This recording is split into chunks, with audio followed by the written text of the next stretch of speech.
If you're a real one in this bitch, know you're set up. If you're a freaky thugger, let's shake that booty and show your tits, slut. Everybody not riding with us can get fucked. I'm off that witch blood, unlike my fifth cup.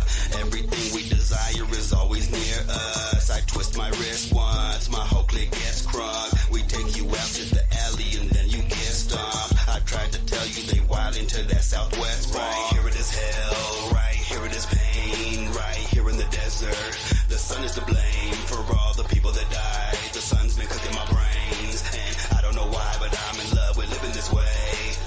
Everybody's riding to that southwest funk. Everybody's riding to that southwest funk. Everybody's riding to that southwest funk.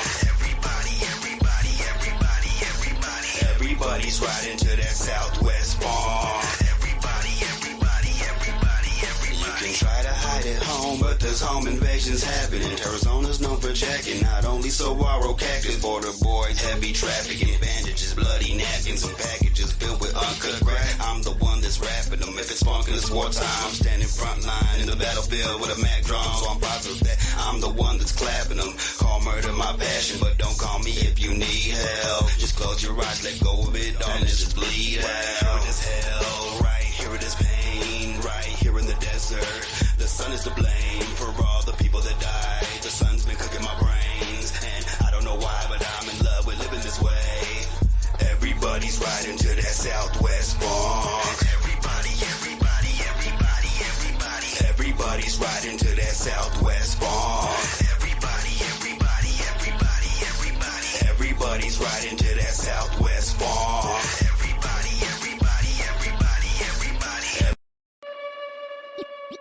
DJ Bobby Blaze. Where'd you find that wicked shit?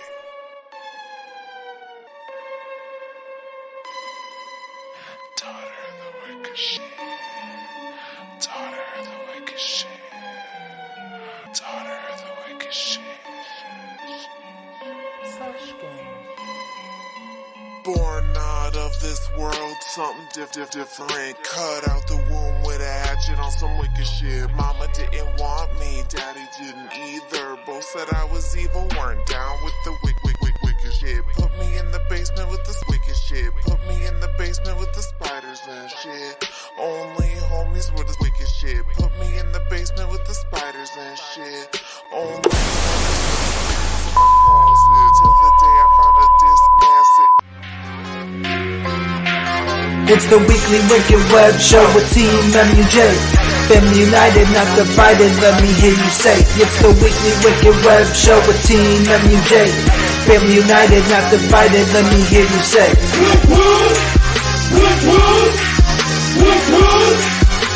the Weekly Wicked Web Show. It's the Weekly Wicked Web Show.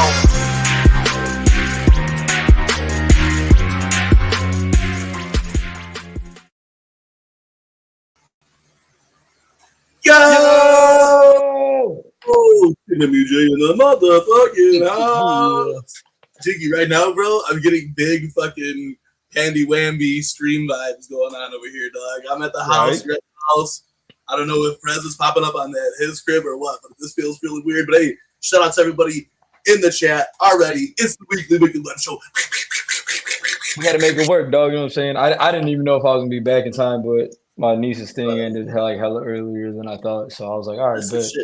So. Always glad to have us together here on the Weekly Wicked Web Show. And if we can't be there in the Jug Stew, at least we're still jugging it up. We're still jugging. I mean, interwebbing the Jug Stew. You know what I'm saying? So it's like, it's the OG. It's like the OG Jug Stew. It's like a, multiverse. Multiverse. I like setting up over here because it feels reminiscent of the old times when we would set up. I got the small little fucking studio set up. I got the other camera, the little other microphone here getting down. So very nice. You know what I'm saying? I see the studio still set up from the way that it was last weekend. Yeah, bro. I'm moving this shit by myself. Hey, for real, no. I mean, like, basically, since I'm gonna be at your house. I'm gonna be with you like a bunch next weekend. Basically, I might even just be at your house. and sleep till we do Trash Fire that fucking next night or whatever. You know what I'm saying? But now it's time to get back. But I'll help you do the studio. I'm gonna order some spots for the fucking string or for the chords or whatever. But yo, everybody who is watching right now, it's been a minute. It's been like a solid fucking month since we've done an actual Weekly Wicked Web Show. But you know, we've been fucking super deep in the That Shit's Trash, That Shit's Fire tournament series. Yeah, brother. You already knew. Yo, the tournament's been crazy, and we're going to dive into a lot of that here tonight, including being joined by the final contender of the tournament series. Throw your bees up. Throw your bees up. It does feel like forever, but it even feels like forever since the homie Butcher Pete was just chilling in the Jug Stew just last week, which was pretty fucking crazy, man. So I'm actually happy to be back on the channel, actually weekly style in this bitch, you know what I'm saying? Yeah, bro, it was real crazy. Like you said, we did it last week. Now we got this weekend. Next week is JCW and Trash Fire. And then the following weekend, I even have a little space if we, you know what I'm saying, if there's time to do another.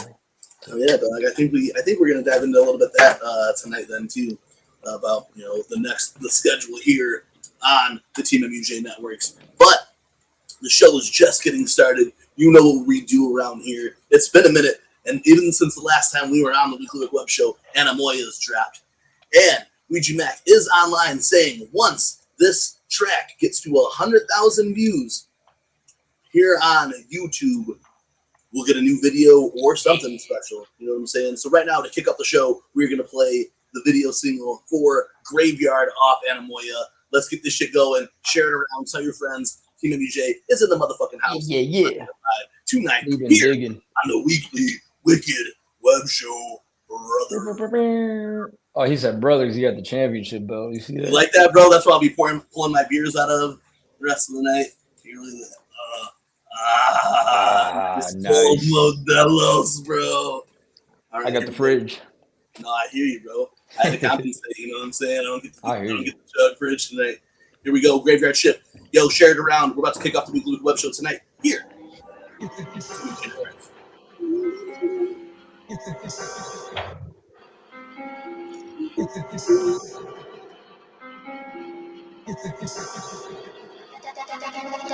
The who's creeping up out of the cut. Blood of a demon and gin in my cup. Came with the heat, but I'm keeping it tucked. Speak to the dead when I'm ripping up blood. The moon will rise forever, block out the rays of the sun. Cut a walkway in the fashion, paint my face with their blood. I'm eating vegan with my OG, break bread with my day ones only. Got no time for jabronis or fake ass backstabbing homies. Just said I'm jugger lonely, so don't think you'll get to know me. By the time you think you close, I'll put your ass 6 feet below me, Brody. I've been digging these graves for days. I've been digging these graves for days. I've been digging these graves for days. I've been digging these graves for days. I've been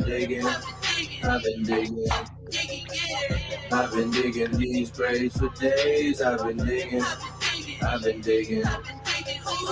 Digging graves, dig a ditch. We gon' fit way more bodies in that pitch. Broke the handle off the shovel, smacking bodies with the stick. I remember when the smell of death would make me sick.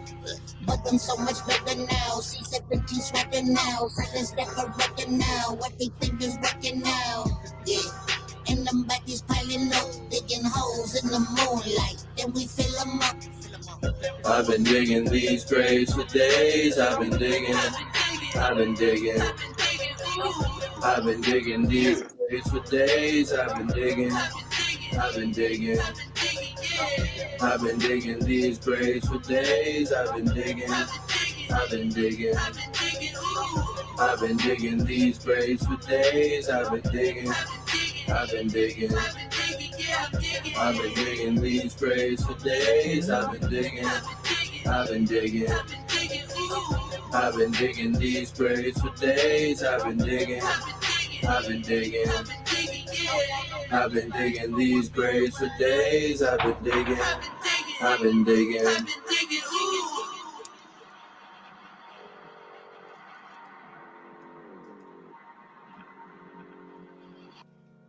Are you experiencing anamoya?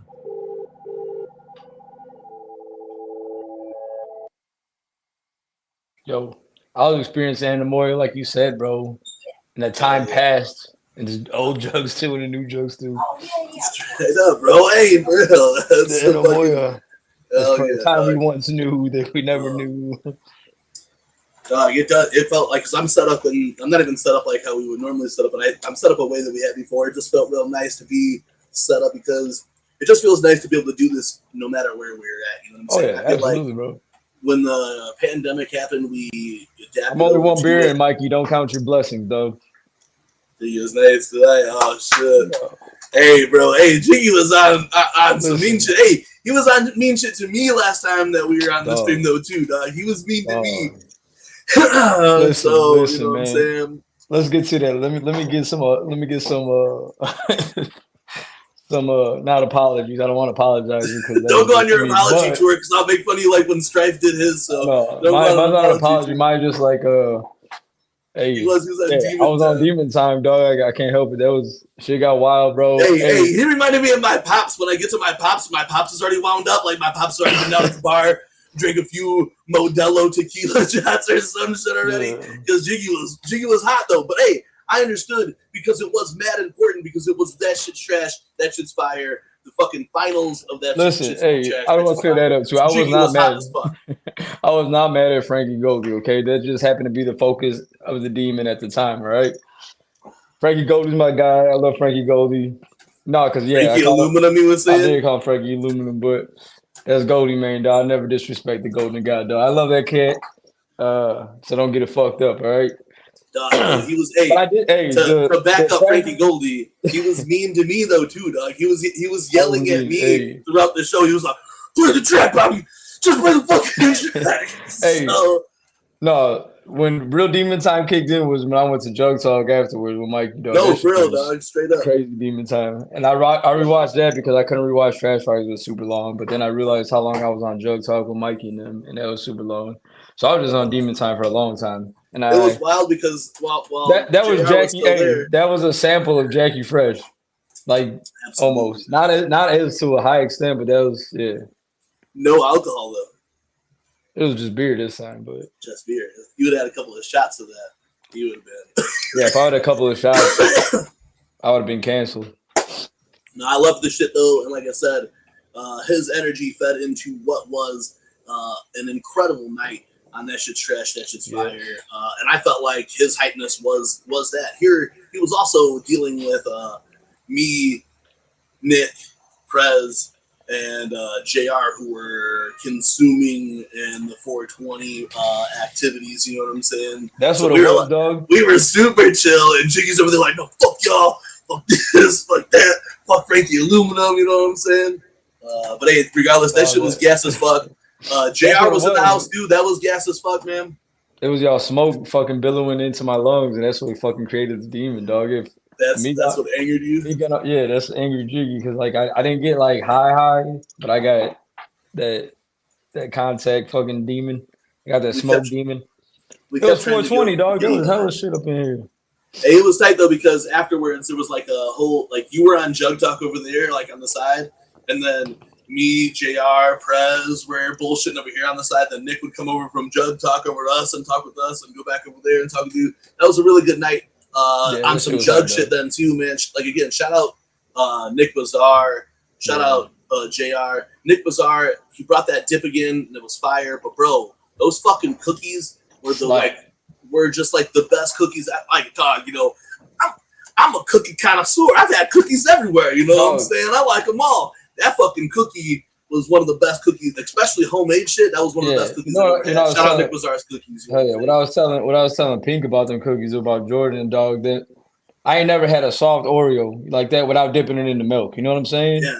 So like when you bit into that soft chocolate chip cookie and there's a fucking soft Oreo in the middle. It was a real Oreo, but it was just the way it was baked. I guess, you know, it made us like the same texture as the rest. Y'all don't know about that Nick dip, man. Don't y'all be fucking. That Nick dip gas, but hey, for real, these cookies though too. Well, he like that shit here. Dog, I was like, you know, I had the munchies, I had the beer munchies, and like the extreme pot munchies and shit. You know what I'm saying? Bro, we should order upstairs after the show. For real, I thought about it though too, dog. We just and like everything changed, especially having to switch down the studio and shit. Yeah. But when I came upstairs and I saw the cookies, bro, and I had one, I was like, damn, for real, like, in the time before I left, I ate like 4 of those fucking cookies, dog. I didn't have one until the next day, bro. Dog, they fucking slap. You probably didn't need one, bro. I probably didn't, but I know we woke up. It at that point. No, not at that point. I was too far gone. But no, we woke up and I was like, damn. Nick chilled for a minute, though. We were chilling for a hot ass minute, and I finally took him down back to the train station and shit. And fucking Bella cried when he left and shit. Damn. You don't mind if I post that? You don't mind if I post a picture or put that picture up here? No, go ahead. Here, right? She got a picture of Nick on her phone. She's like, I want him to come back. Yeah. This shit was so cool, bro. Hell yeah. Shout out Nick Bizarre for that, dude. That fucking made her fucking night, day, whatever, bro. And like to this day, like today we were at my niece's little confirmation lunch thing or little reception thing after, and she's playing on her phone and she was like, Daddy, I miss him. And I was like, well, if you don't behave and you don't listen to mommy, Nick's not coming over no more. She was like, no, I'll behave, I promise. I said, all right. I said, because if you don't behave, I'm going to tell Nick he can't come by no more. She, no, okay. So she's been all right since Nick left. You know what I'm saying? That's my new threat. It's not taking the phone away, just telling Nick Bizarre can't come over no more if she's being a bad girl. That's great, dog. Hey, for real, that was fun as fuck. Even like, you know, Butcher Pete, JR, you know what I'm saying? That was his first time in the crib. He got to tag the door, add to the fucking legendary door tag and shit, you know what I'm saying? Fuck yeah, dude. That shit's so cool, bro. To pull up, that's when the studio was in that way, and then all of a sudden we're like, wait, we gotta change it. And fucking now we're like this. The table's still here. A couple seconds. That was gas, man. Honestly, I've been thinking about getting a black table again because this motherfucker takes up a lot of room in it. I know it definitely does, bro.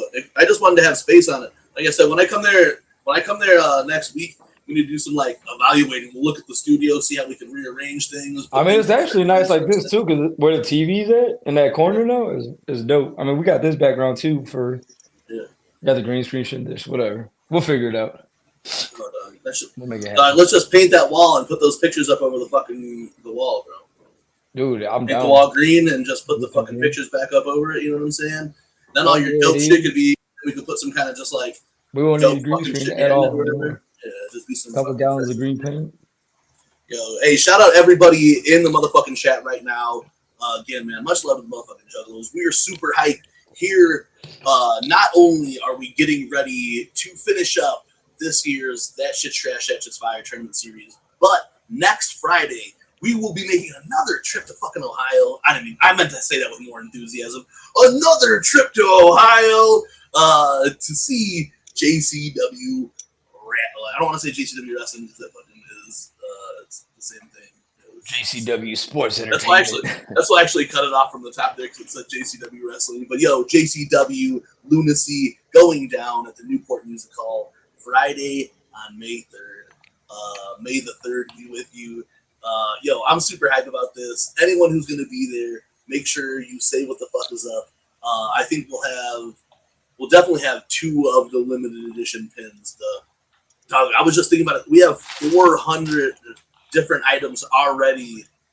200 different items already going to give out at the Gathering of the Juggalos. But we're going to bring a few of these limited on hand to give out at JCW. So if you see us at JCW, limited on hand, we'll have some of these. We got the Prez ones. We got the Jester Man ones. I think my president actually, I think it was the one you gave Pogler or somebody, and they left it. So available at JCW, very limited because a lot of those, I guess, are going to the Gathering. For real, man, like that's something else though too. Where after That Shit's Trash, That Shit's Fire tournament is wrapped up, we will be going very soon to the road to the Gathering of the Juggalos. So it's dope to already.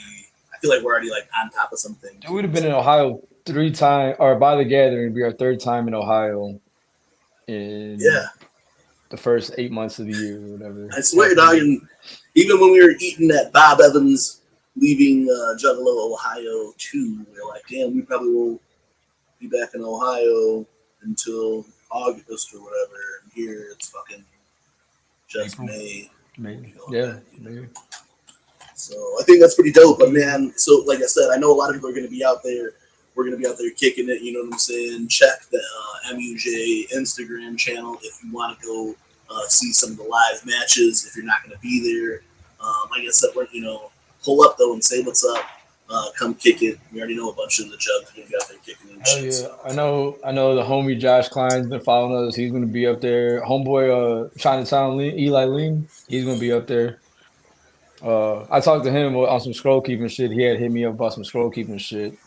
And he's going to be there. He's like, yo, homie, if you're going to be in that thing. And at first I told him, like, nah, I ain't going to go. He's like, man, I'll buy you a beer. You know, if you show up, let me know. And I was like, yeah, dude, I don't think we're going to make it. And then when she got the days off, I was like, yo, bro, we're pulling up. He's like, all right, cool, man. I'll see you there. Hell yeah, shout out Cyborg. Shout out Cyborg. Ooh. Yeah, bro, I think, and then, like, Port Morgan's going to be there, fucking Animaniacs and Warrior. Warrior, King B. B hit me up, too, the other day just to make sure that he was going to get the right hotel, so I think he got a hotel. Yeah, he hit me up the same thing, too. I sent him the info. I was like, yo, it's this one at whatever. Hell yeah. Everyone we sent in the pretty shit. sure Why Not's going to be out there then, too, you know what I'm saying? So it's going to be hype. It's going to be like a little Jug reunion to get us by until little mini gathering. You know what I'm saying? But man, like for real, it's going to be a long weekend because we're going to go ahead and do that on Friday night. And then may the force be with us because on May 4th, we will be coming back with the championship round of That Shit's Trash, That Shit's Fire. It's been a solid month of nonstop heat coming from 20 artists, then to 10, then to 4, and now the final one will be moving on to the championship round to face Cheese House and Hambalaman. May 4th, Saturday night. Yo, this is super fresh, man. The whole tournament has been wild. Before we bring our special guest, because I want to chop it up with her about everything else on my list of fucking topics, you know what I'm saying? Since she's so awesome and willing to give us some time tonight, you know what I'm saying? But before we bring her on, I want to talk about the tournament in general. I got Jiggy Fresh here with me. Prez Murderous is not here right now, but or here. I'm sure he could go ahead. He would think about a lot of the same things that we're saying. But I do want to say, I want to start off, like I said, there was 20 fucking contenders that came into That Shit's Trash, That Shit's Fire this year. 20 contenders. And there probably would have been more had we not had the internet or the email issue that we did. Yeah. Saw used, I said his name this time. I didn't throw him under the bus. But Jigsaw started it with Outlook. Outlook sucks. Didn't save a lot of emails or whatever. Sent a lot of the stuff straight to spam. Some stuff that wasn't spam would just keep them and just take up space in our inbox or whatever. So we literally lost a lot of entries, most likely. We apologize to all those people who were unable to enter this season. But fear not, we will be back, and it'll be fresh as ever. And we'll even have more of it'll be more of a spectacle now that it's been it'll be the third season that we do of the tournament or whatever. But going off of that, man, the 20 contenders who started off were dope as fuck. Nobody lost this tournament. Really nobody. The only time I think that a track got like trashed out was because everyone thought it was a joke when it was that what was it fucking, it was like it was like Andy Milonakis type beat or whatever. It was that one like kid or whatever. You know what I'm saying? And it was like I forgot what it was, bro. It was like DJ's shit or something, 8 beats. Oh yeah. I know what you're talking about. Yeah, it sounded like DJ Shits. It was DJ Shits. It sounded like that Wii U type beat on fucking on the Do EP or whatever. You know what I'm saying? Yeah, it was big shits or DJ Shits. Yeah, DJ Shits, but yeah, hey, I think the reason why that even got like trashed out is because people didn't fucking think it was real. Shout out Wicked Royalty. Shout out Max. Shout out Max back there chilling, bro. He's on guard right now. Jonas and Hosea were gonna stay here, but they're staying somewhere else. So he's out there looking out the window on guard. He's on guard duty. But man, so in the tournament, we saw people like Cyborg, who's in the chat. I thought Jordan was pouring some paint on you, dog. No, she better not be pouring no paint on. I thought Jordan was pouring paint. Put a shirt on, fool. I can't bring you on here if you ain't got a shirt on, dog. Whoop whoop. What's up, brother? I don't know what you're saying right now. Shout out this guy on the motherfucking chat. You got an idea? Shut up, this guy. Shout out, happy birthday to the Usman. Hell yeah. Big Strizzy. I'm gonna pull a beer out of the set. I'm gonna pull out a beer out of the championship belt. Oh, look at here. Let's crack one for Strizzy right now. Happy birthday, Strizzle, man. Ka-ting.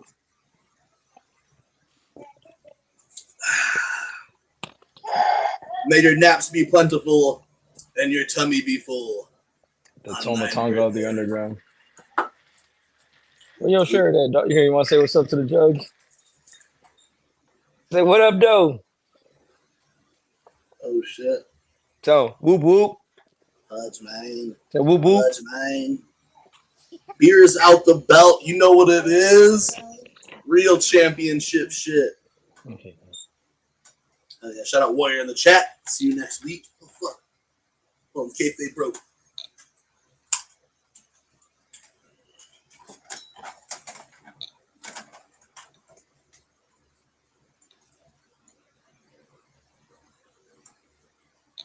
You putting the belt up? Don't poke your finger with that, dog. Jiggy, tell Jordan to stop distracting you. Huh? Tell Jordan to stop distracting you. It wasn't Jordan. It was Bella came down here asking stuff too. Jordan was showing me the paint because after the dudes they put in a new little panel thing for the cameras and shit. Hell yeah. Oh shit. Oh yeah. So she wants to paint the wall around it because of I've been having to paint that wall anyway. Yeah, young, long live Jiggy Jr. He's over here just coloring and writing on everything. Hey, if you ain't gonna participate and have nothing to, you know what I'm saying? No, just let him sit there like me or President. You hear this dude? He's on demon time. Talking about I'm in demon time. Yeah. Hey, don't be adding no more fires. Everybody got eliminated, dog. Yeah, we need those. Yo, but all right. Speaking of fires, though, I want to go back to that shit. Like I said, we saw so many dope ass entries. Cyborg dropped a whole fucking bunch of fire on us. Hasuke dropped more fire on us. When the artists like Sizz, who fucking killed it, you know what I'm saying, all the way down to the wire. But when the artists like Sizz, Hasuke, even the contender, we got Brigid Bites in the house tonight.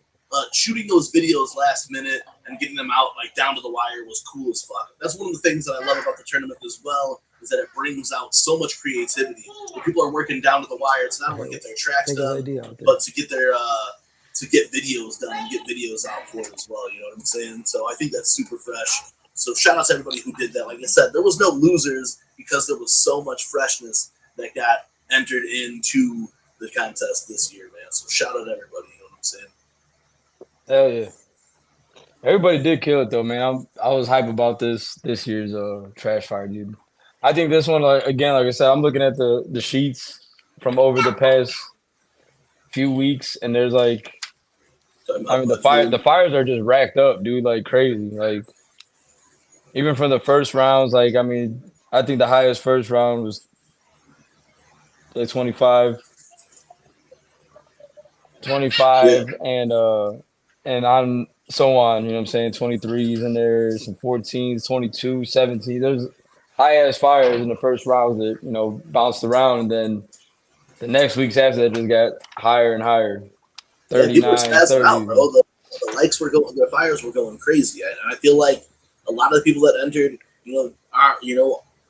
are cemented into the jug community, or a lot of them are up and comers who are, not just like making music, but like putting on for the juggalos or whatever. So I feel like that's why, it was a lot harder in this contest this season, because it was more of like fan favorites, if you will. You know what I'm saying? So I think that shit wild. Everyone should get one phone call next year on Trash Fire. What you mean, like, or one special guest call in vote? Is that what you're talking about? Or one phone call where you get to call in and plead your case or what? I don't know. Either way, but yeah, hey, if it's a good enough idea, we'll definitely use it. Yeah, dog, we'll use it. You explain what you mean, and we'll use that shit, dog. It's a good ass idea. We'll use it. Yeah, phone a vote. Phone a friend. What, for them to give you a fire? All right. Yeah. What if your friend called and was just like, "No, that shit's trash, dog. Give my fire to this person instead." He's like, yeah, their friends like, yeah, I haven't had the heart to tell him, but this shit's just straight trash. You know what I'm saying?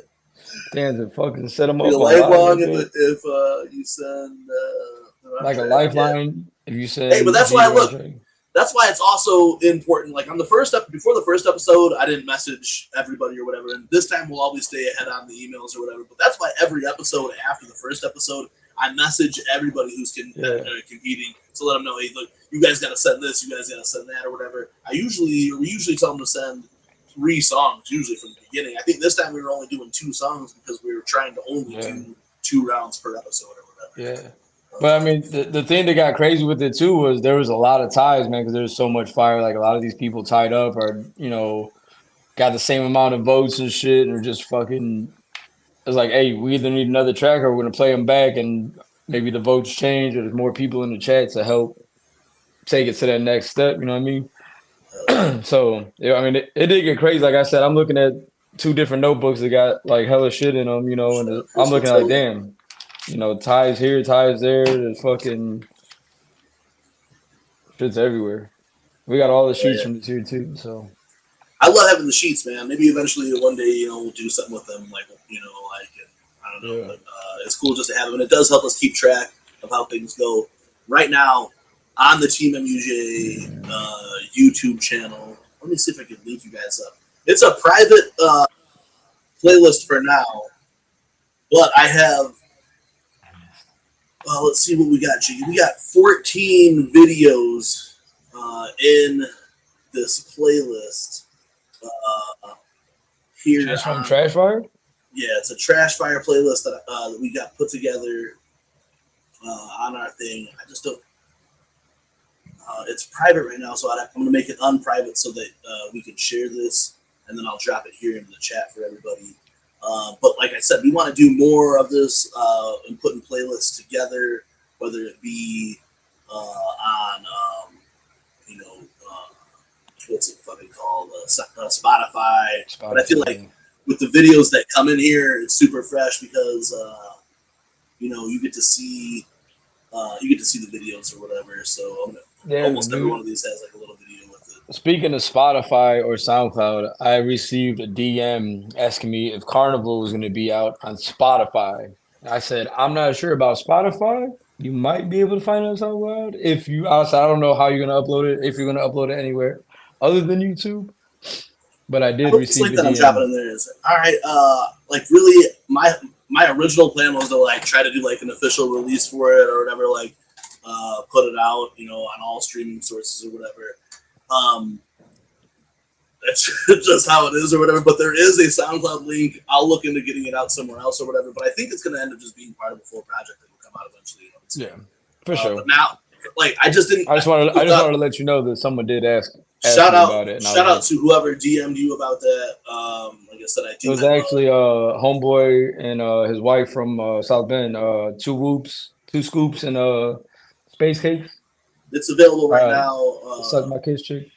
Dog, don't do the cheap plug because I got it in my notes, motherfucking Mikey Sears. I got it in my actual playlist too, Mikey Sears. So Power and Glory will be played tonight here on the Weekly Wicked Webshow. Dog, come on. You know. I'm just trying. I don't know if that link, if someone could press that link and tell me if it does take you to a playlist. If it does, then that's a playlist. If not, I'll redo it. But Power and Glory will be played here on the Weekly Wicked Webshow tonight. You know what I'm saying? You jumping the gun, dog. I will be Jiggy, but thank you for bringing that up, man.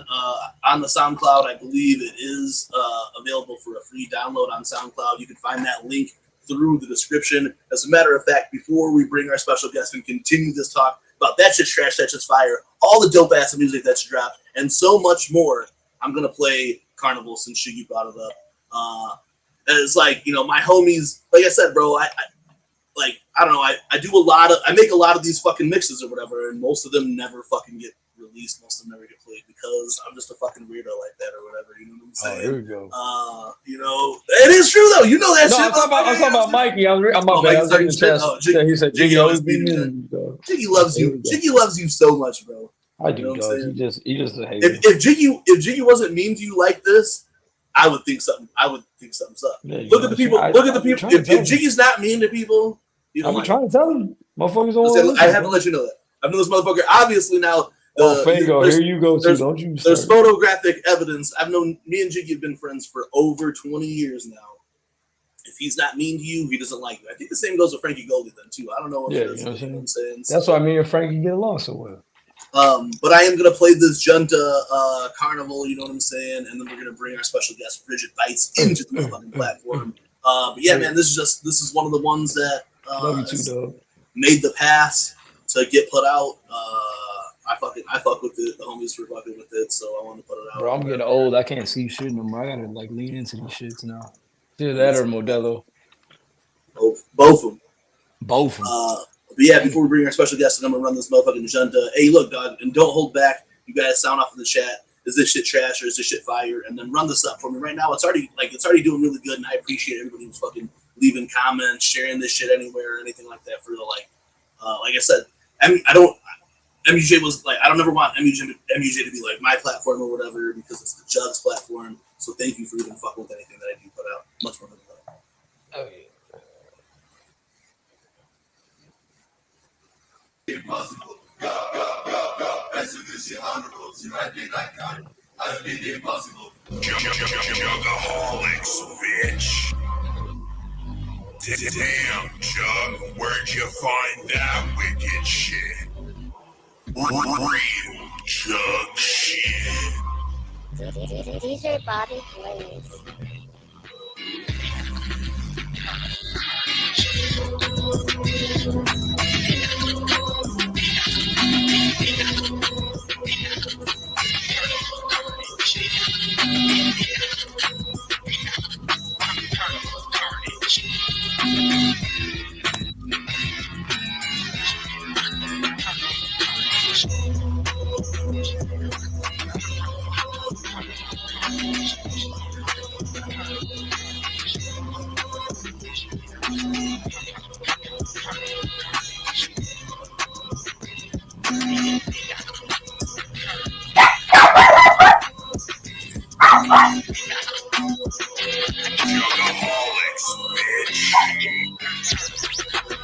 That's the remix to the mix featuring Max.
Juggaholics, bitch.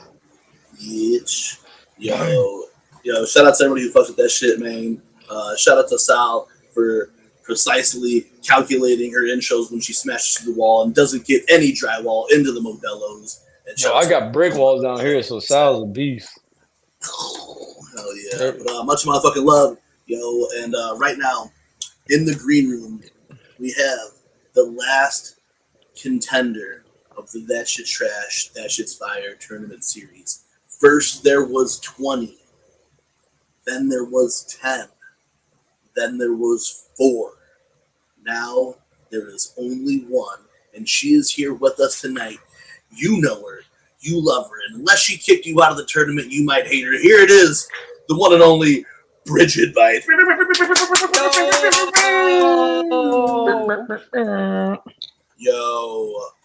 Yo, all right. So first, congratulations on making it so far, and welcome back to the Weekly Wicked Webshow. Thank you. I love that mix, Bobby. That carnival mix. That's just fire as fuck, yo.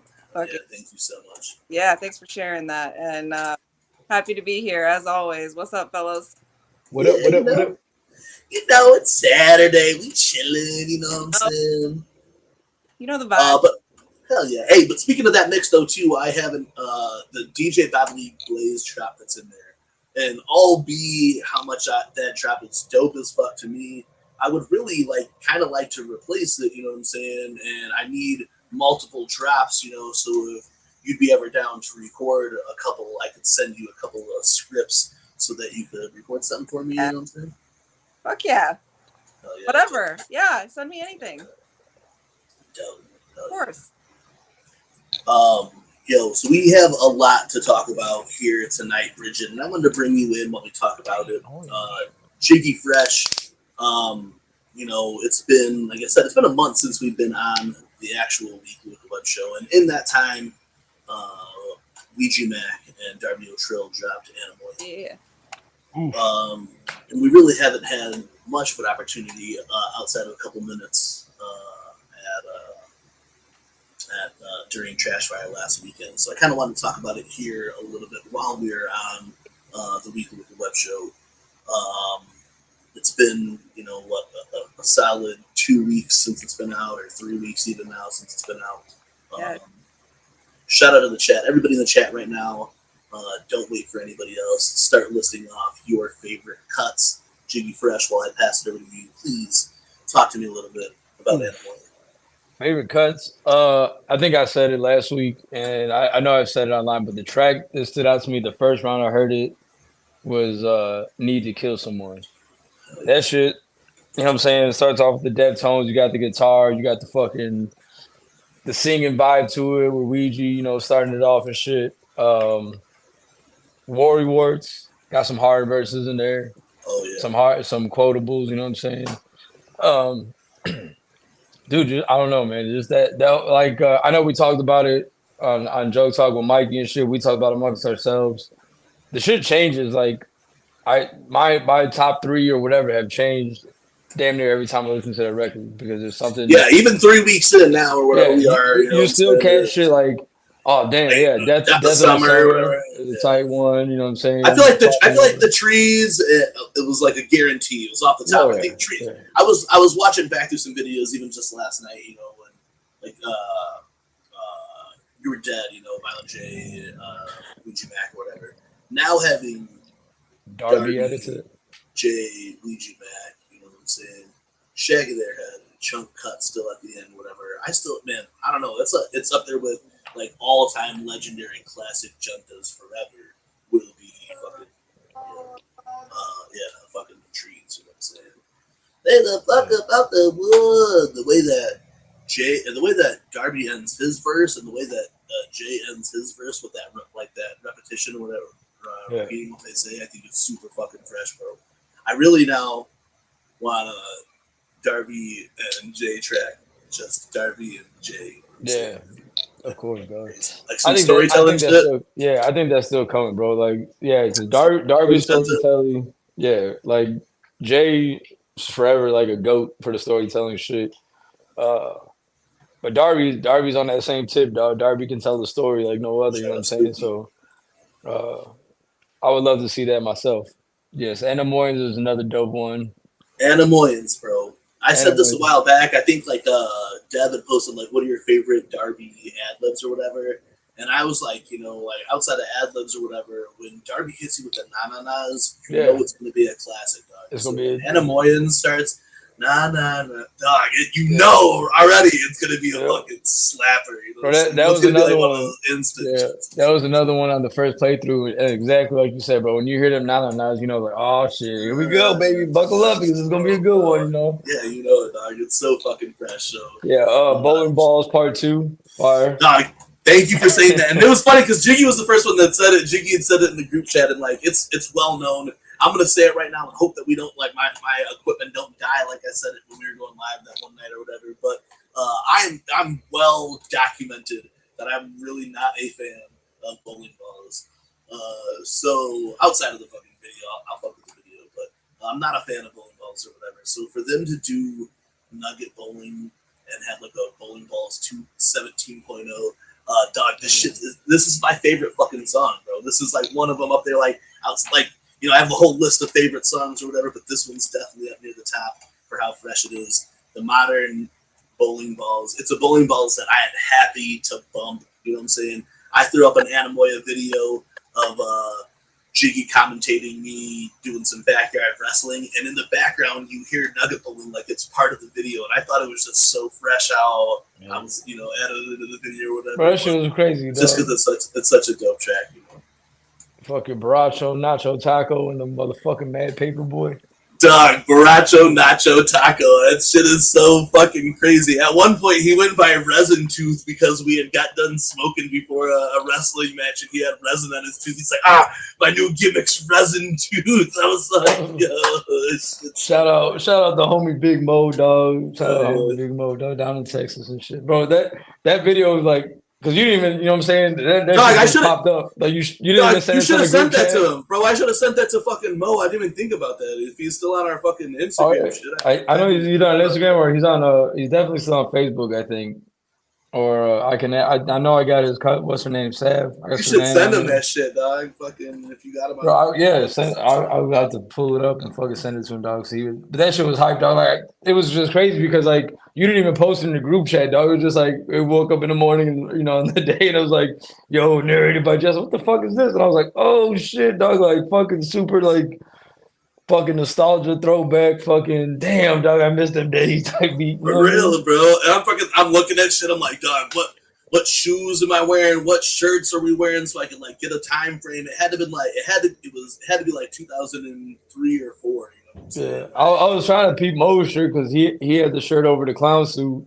Yeah. You had the fucking like Michael Myers John on, you know what I'm saying? The fucking coveralls and shit. So we had got a few of those. Frankie's brother had like took a bunch, and he was on that because he was in the Air Force or the Air Force or the Navy. I think it was the Air Force or whatever. Yeah. And when he came back on fucking leave the first time, he brought like a bunch because he knew that's like our shit. You know what I'm saying? Which is wild as fuck that I think about it because before we'd even read the book and knew anything about the Bruce brothers' lives, we were doing very similar shit. We were playing like fucking Army in the fields down the road and shit, you know what I'm saying? Yeah.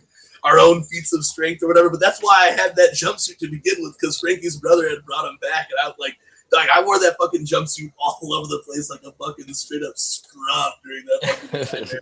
Like 100%, bro. Hell yeah. This shit was hype. Hey, if nobody knows what we're talking about, I don't even have the video saved on the shit, but it's on Twitter or whatever, and it's fucking Jiggy. You guys have seen it. You guys have seen it. Yeah, Brigid, we're still talking Animoya. Tell us a little bit what you were thinking about this record. So I love Animoya. I feel like I've been waiting for this album my entire life. Since I was a born little baby Brigid, I've been waiting for Animoya, and it finally exists, and I love it so much. I mean, can we just talk about Kennel Cough for a second? Yeah, really. I feel like that like sends out a message or whatever right away, you know what I'm saying? And this kind of like ties into the only reason why I'm gonna piggyback off that just a little bit is that ties into the art that I used for the carnival shit. There's vultures all over, and if you look at the fucking visual, like the visualizer, there's vultures flying around everywhere then too. It's not only because the fucking carnival track comes from the album Vultures or whatever, but it's like it is to symbolize all these vultures that are flying around our carnival right now. You know what I'm saying? We are all the chapters, dog. Or as what we used to call them, fucking hound dogs. You know what I'm saying? So fucking. It just brought back some, like, a little bit of nostalgia, and it just came so hard. Like, they went so hard with that shit, and it was like right on time, right on the money. I fucking love it. 100%.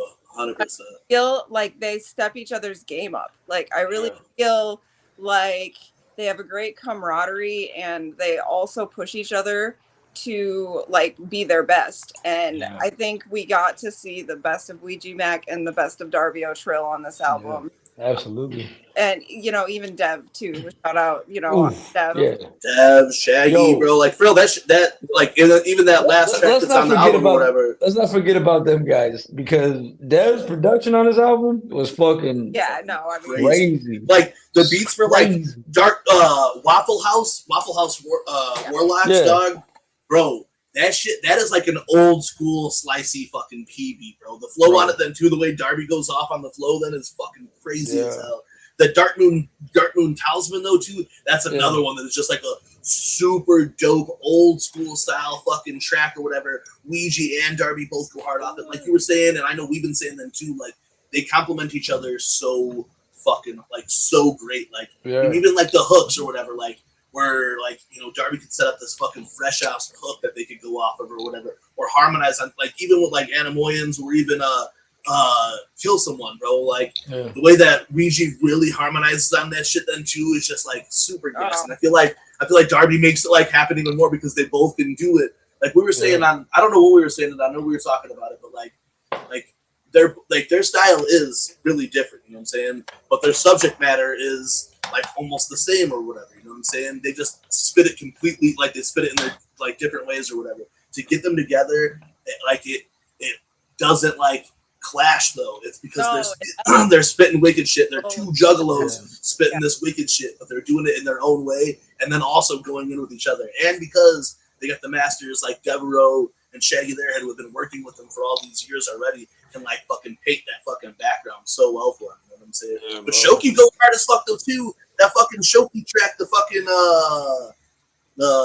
is it, which one is it? The Corpse Dot? Yeah, Corpse Dot, huh? Corpse Dot, whatever. Yeah. You guys want to see the real picture of that Corpse Dot? You guys want to see like dog on some Scroll Keeper shit? I typed in the scroll or Corpse 01.mdl or whatever. You guys want to see some like actual like wicked shit, like some yo hey right now. Yeah, if you have a weak stomach, look away. If you don't like fucking grotesque shit, look away. But this is when you type in that Corpse 01.mdl, this is it. Shout out Humble Among in the motherfucking chat right now. But here it is, man. This is the spoiler right here. Here it is. Humble. Yeah, dude's face is burnt. Oh. Look at that shit. Crazy. So we're about to get booted. Corpse Dot. Yeah, but that's that. Hell yeah, but that's that shit there. But when I saw that, I was like, damn, on some Scroll Keeper shit, I need to fucking put this in or whatever. It might be something, and that's what it was though. But that song, that's got a really fresh ass like old school style juggalo beat though too. We got work to do. Dog, that shit is fucking. We will murder you, dog. That shit's so fucking cool, bro. I'm telling you, man. Ooh-wee. So good. Yeah, no, it gets me hype as fuck, and I know they used it in. They did use it in a game. They used it in like what the fuck was the name of the game that they used it in? It was like Old Burnt Face. Like fucking not Far Cry or whatever, but no one reported this. Half-Life. Yeah, it was Half-Life. So they used it as like the corpse that was in Half-Life or whatever. Old Burnty McBurnt Face. Yeah, but we give you guys a spoiler warning and then say Humble Among don't report to the stream. Shout out Humble Among, who will be defending his Trash Fire title against Brigid Bites. So Brigid Bites, we've had this long ass tournament. We'll get back a little bit more to crossing over and kidney stones and such there on Animal. But let's talk a little bit here about That Shit's Trash, That Shit's Fire tournament series. You are defending. You are contending against the cheesiest cheese house and Humble Among. Yeah. It's been a long tournament so far. How do you feel, first of all, about where you're at so far in this tournament? So it's an honor, honestly. It's an honor to be here, and I don't say that lightly. You know, like I started making music just a little over a year ago now, and it was almost right around the same time that the Trash Fire tournament was happening, and within the next year, I've been working really hard at getting more comfortable on the mic and just making music in general. I've been trying to put out projects, and doing collaborations as much as I can. And I'm really proud of the stuff that I've been putting out. And even my stuff that I consider my worst stuff, like people fuck with and they vibe with and they think it's fun and have fun with it. And like, I really put my stuff out there for exposure more than anything. And I think my favorite part so far has been seeing other juggalettes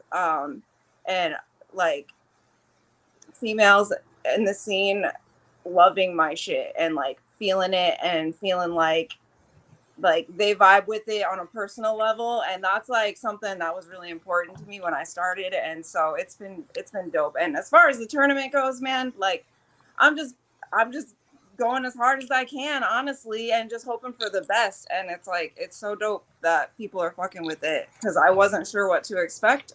So yeah, I'm stoked. Obviously, I love my music. I like it. I fuck with it. You know, you guys do, and I love that shit. But when we're talking before, like, can't. It's like, we don't have a say. It's before before you've even released your music or whatever, you played me some of it here while you were kicking it or whatever. Yep. We talked then though too about like women's empowerment in the scene and how like now, if anything, it really is the time to get that exposure and really embrace that or whatever. And we talked even then, like Wraithy was just coming out as it was illegal as Wraithy or whatever, So we were talking about how that is, and I'm even happy to see like Molly Gruesome in the chat earlier or whatever. Like now is the time for women's empowerment. Jane Doe to release her project or whatever, like it's just to have fun with this, even if that's what Jane was doing or anybody's doing. That's what it's about. You know what I'm saying? Like when I talk to you and where you were at before and where you're at now and the things that you've done even since then. So I'm talking. I mean, this is Christmas in 2023 or 2022 or some shit. I forgot what 2022 maybe. So here we're talking then and to where you were at now and what you've done in that time. That's why, like, when the Jug Awards came around, when I had nominated you, and this is breaking kayfabe, if we're not supposed to say whatever, but I had nominated you on one of the categories of a few, but one of them was Performer of the Year because I saw what you did, not only performing at Juggalettes, but putting it together. And then going from that and releasing 2 projects before the end of the year last year. And then still, stepping outside of the box and doing stuff with Hamel Among and Androponics still throughout this year. Whatever. And Cheese House. And Cheese House. I mean, yeah. So, yeah. So, and don't forget the performance here in the basement. Jolly.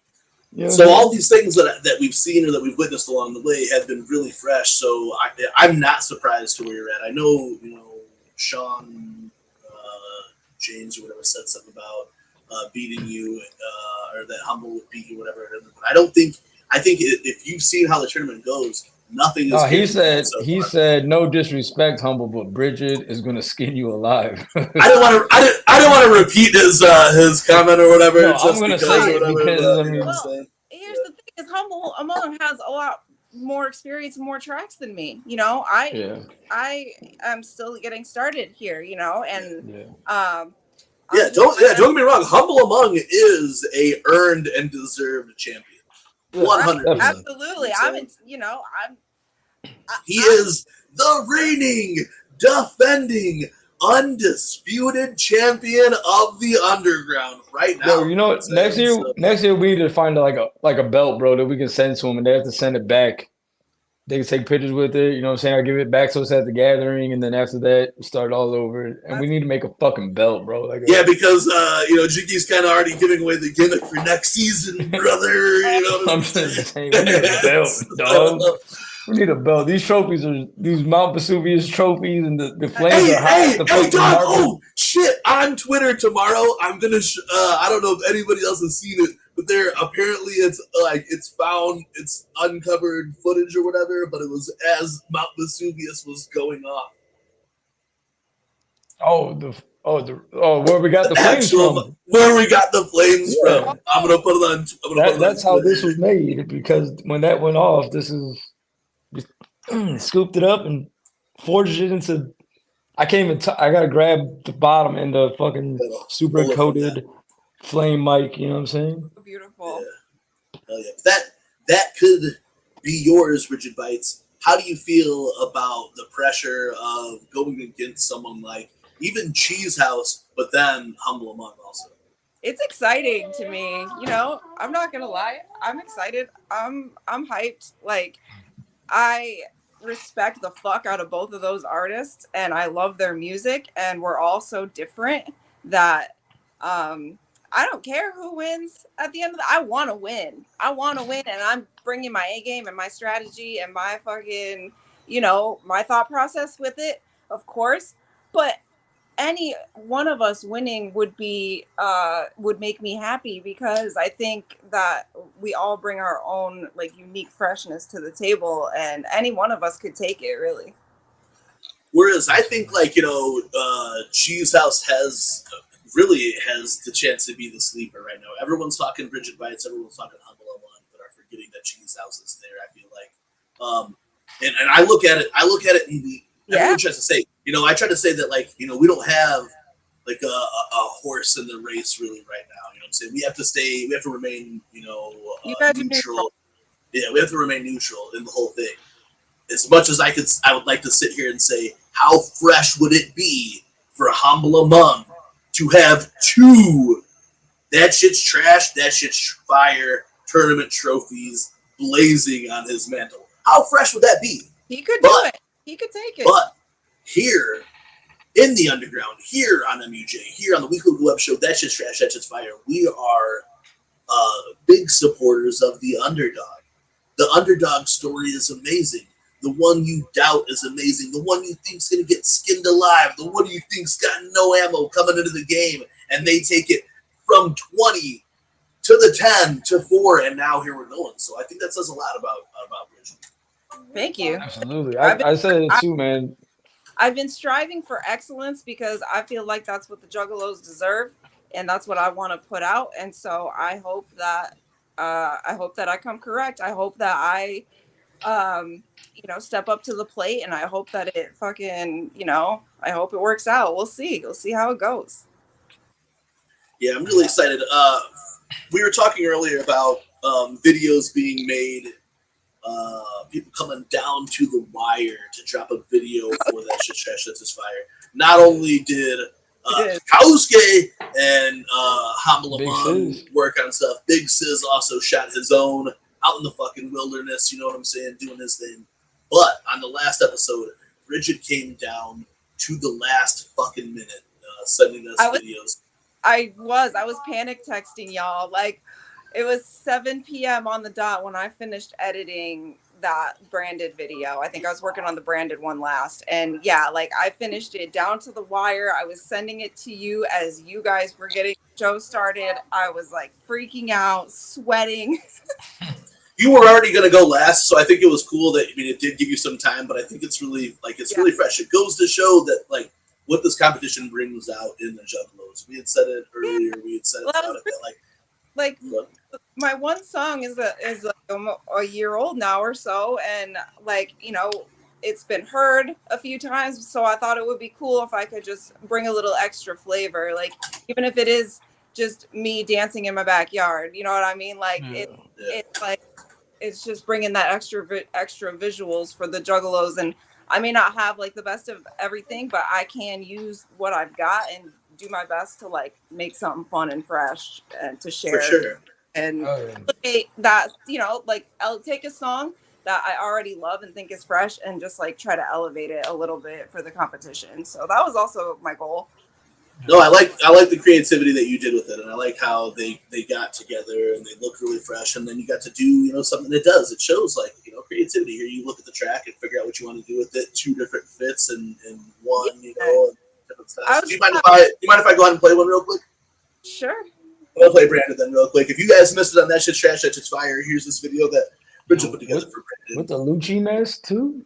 Hey, yeah. I love that mask. Shit. I'm hyped about that shit.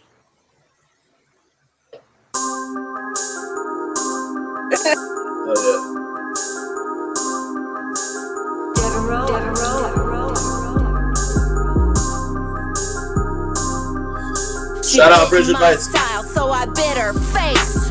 You don't wanna fuck with a little nano case. Put a basic bitch back in her place. Now Devereaux, drop that fucking bass. It's Brigid, bitch, and I'm in the cut. Flirty, nerdy, little juggalo slut. You don't like me, I don't give a fuck. You can kiss my cute little juggalo butt. I got the hatchet man branded on me.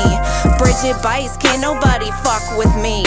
The carnival love me and take care of me, cause I represent juggalo family. All the ops want us to die. Fuck 12, especially the FBI.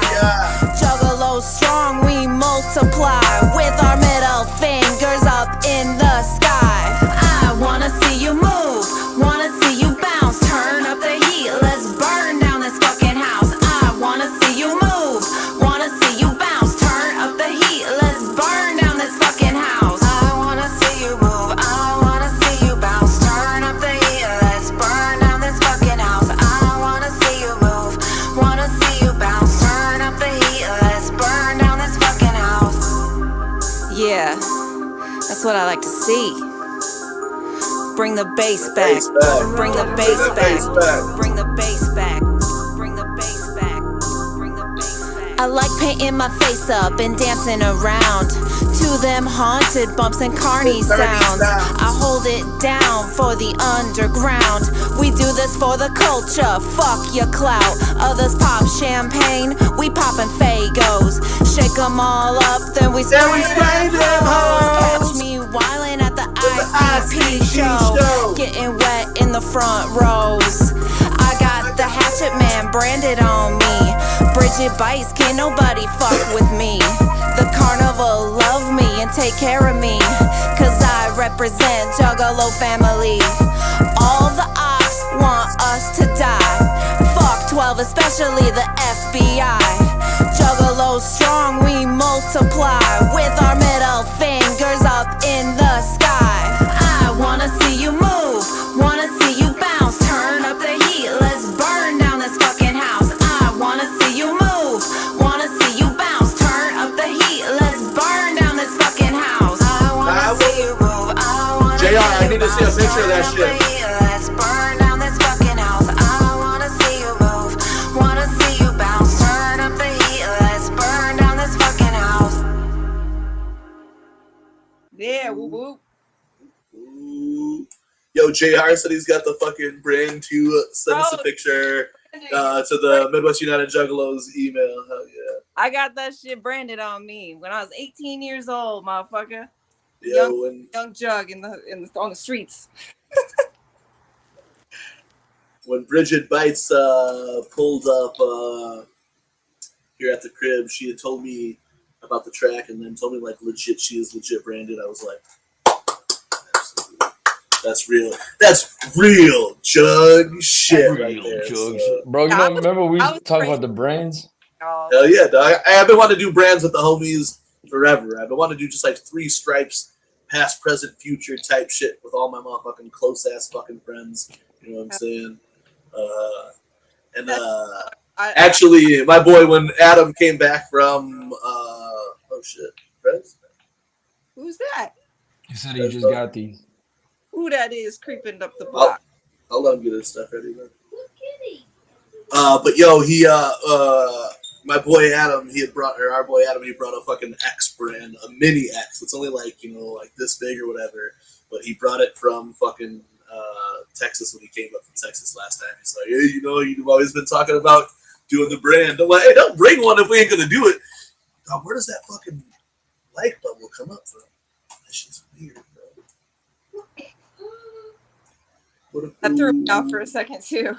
You seen that shit? All right, so Brigid, that was a video you shot right in, right before it got it to us. That was dope as fuck. Thank you for putting in that type of work to do something like this. Again, like one of my things about this tournament that I think is fresh, and even in myself, you know, it brings out creativity. You know, like that's what this, like our way of maybe supporting the community is by stimulation and somehow, you know, you guys get creative as fuck for this. You know what I'm saying? I think that's gas. So even doing videos like that. Like what Sis did, he did the video then too, you know what I'm saying? I think that shit to me is cool as fuck. Like setting up your camera and shooting a video for this shit so that you could, it's the cheat code, you know what I'm saying? Visual stimulation fucking is dope as fuck, you know what I'm saying? It is, man. That's I know. I remember seeing the stream with it was a jump steady, the gathering last year, and everybody was asking like, how do I get put on? They said you send in a track, but if you have like a visual that enhances the channel, like what I'm saying, a live performance or it's a video that can help you. And here at Trash Fire, it's the same thing, man. Like the video, to have a visual with the track that you're spitting is always a plus because that's always like something that I see someone in here say it earlier, like they'll remember this, they'll like the song, but they'll remember the visual. You know what I'm saying? Like, oh yeah, I remember that song because so and so did this in the video or did this and that. You know what I mean? Same with me, of course. Like I love those visuals. So, yeah, it was cool to like kind of push myself outside of my comfort zone and try doing something new with it. And like, yeah, it turned out pretty cool. Like I learned a lot, and that's always good too. 100%. Look, I know we're not like, Zav or Uneven Archived or Strife level shooting videos or whatever, but I'll travel to Iowa to shoot a fucking Brigid Bites video if it helps you do some shit. Fuck yeah, anytime. Like if it'll help you maybe even get some spots somewhere or whatever, I'll come shoot an iPhone video for you. Fucking all of Whiplash was shot off an iPhone. Yeah, Whiplash and Imperfections. Imperfections, shot off iPhones. Yeah, like I can do what I can, but I'm also limited, because of just my life situation. So I'm doing what I can, but like no, for sure, yeah. That's what I'm saying though. Like I really don't. If you're close enough where you're making trips out here, then shit, we can make a trip out there. That would be shoot a motherfucking video. You know what I'm saying? I'd be down as fuck for that shit. And I have some new songs coming out soon, and also I want to make videos for a couple of my other tracks. So we'll talk. Yeah, especially if you like know spots around there, because like one of the things that we've been good at in this area is like scout location director type shit or whatever, is finding like really cool spots or whatever. But if you know spots out there, we could definitely pull up and shoot some fucking videos. Oh yeah, no doubt. Yeah. No doubt. Double iPhones, double different angles and shit. We could piece it all together. Yeah. That's how we did, like you said. That's how we did Imperfections. That's how we did Whiplash. Like if that's something up at the gathering, even, or at like if I come up for a show sometime or some type of event, like maybe we could set time when we're already doing something. You know what I'm saying? To like shoot something fun. So yeah, we'll talk. Thank you. I know it's hard to do at the gathering. I know we say stuff about like doing it at the gathering. It's hard as fuck to do at the gathering, especially like last year. I had to be places or whatever. I even missed one of Stripes shoots or whatever last year. You know what I'm saying? So yeah, it's hard to like get something like that together. But like, you travel here, we travel there, whatever. We could do some freshness. You know what I'm saying? We talked about like Flowzilla and shit too. If you guys ended up coming out here for that next summer, or this summer shit. Oh yeah. So big kayak float on the river. I live on the Mississippi River, so like that's always an option too. Yeah, we like shooting at some straight nice architecture, some cool spooky shit. You know what I'm saying? That Flowzilla shit did look tight though. I ain't gonna lie. That shit looked as fuck, bro. So there's a lot of spooky shit here. There's a lot of good like buildings and stuff, but it's like it's my hometown, so I know all the spots, yo. Yeah, that's what I'm saying. So if you know places out there already, you fucking have them on schedule. I mean, shit. Even for like Jigsaw's spot, we shot at. Whiplash is shot in at least 4 locations, right, Jiggy? Yeah, under the bridge, in Chicago, in the tunnel, the tunnel in Hobart, the bridge in Hobart at Lake George, Chicago, and then outside of Foley's. Yeah, and outside of Foley's in Wisconsin. And for a minute, it was one of the only videos that had Devereaux in it. You know what I'm saying? Like of all, like there's a lot of videos of Devereaux beats or whatever, but this was like. Whiplash might even be the first video that had Devereaux in it. Which is wild as fuck to think about it. But like, and that was cool as fuck to shoot because we were outside of Foley's, outside of Bear the Living, and for right before that, Prez. I don't know, is Prez like just on audio or whatever? I want to read on your Prez. Prez, where you at? But Prez was there. Prez was like for real. Like my car was parked right outside of Foley's along the road. And Saul was parked in the parking lot, and I was looking for Prez, but Prez was like 17 feet away from my car into the woods throwing up. And I was like, damn, hey, dog. And I had just talked Saw into it. It was late o'clock, you know what I'm saying? So I'm over there and I'm talking to Saw. I'm like, yo, dog, like, this, like, you have an opportunity right now to shoot this, and we have fucking Dev in the video, you know what I'm saying? How fresh would that be, you know what I'm saying? So let's do it, because he was going to leave. Him and Kayla were about to bounce. And I was like, no, dog, like, we're shooting this fucking video. I even opened the car, and I drunk talked Kayla. I was like, dog, we got to shoot this video real quick. So I'm looking, I'm like, damn, where's Prez at? And I go over by my car, and throw Prez's tucked back in the woods. Stay the fuck about the woods. Prez is back there. Prez doesn't drink or whatever, but we were on some Wicked Wisco shit, and Prez was fucked up in there. Hey, much love, Sal. Thank you for popping in. I want to talk to you about some shit then too, Sal. Some art and shit. You know what I'm saying?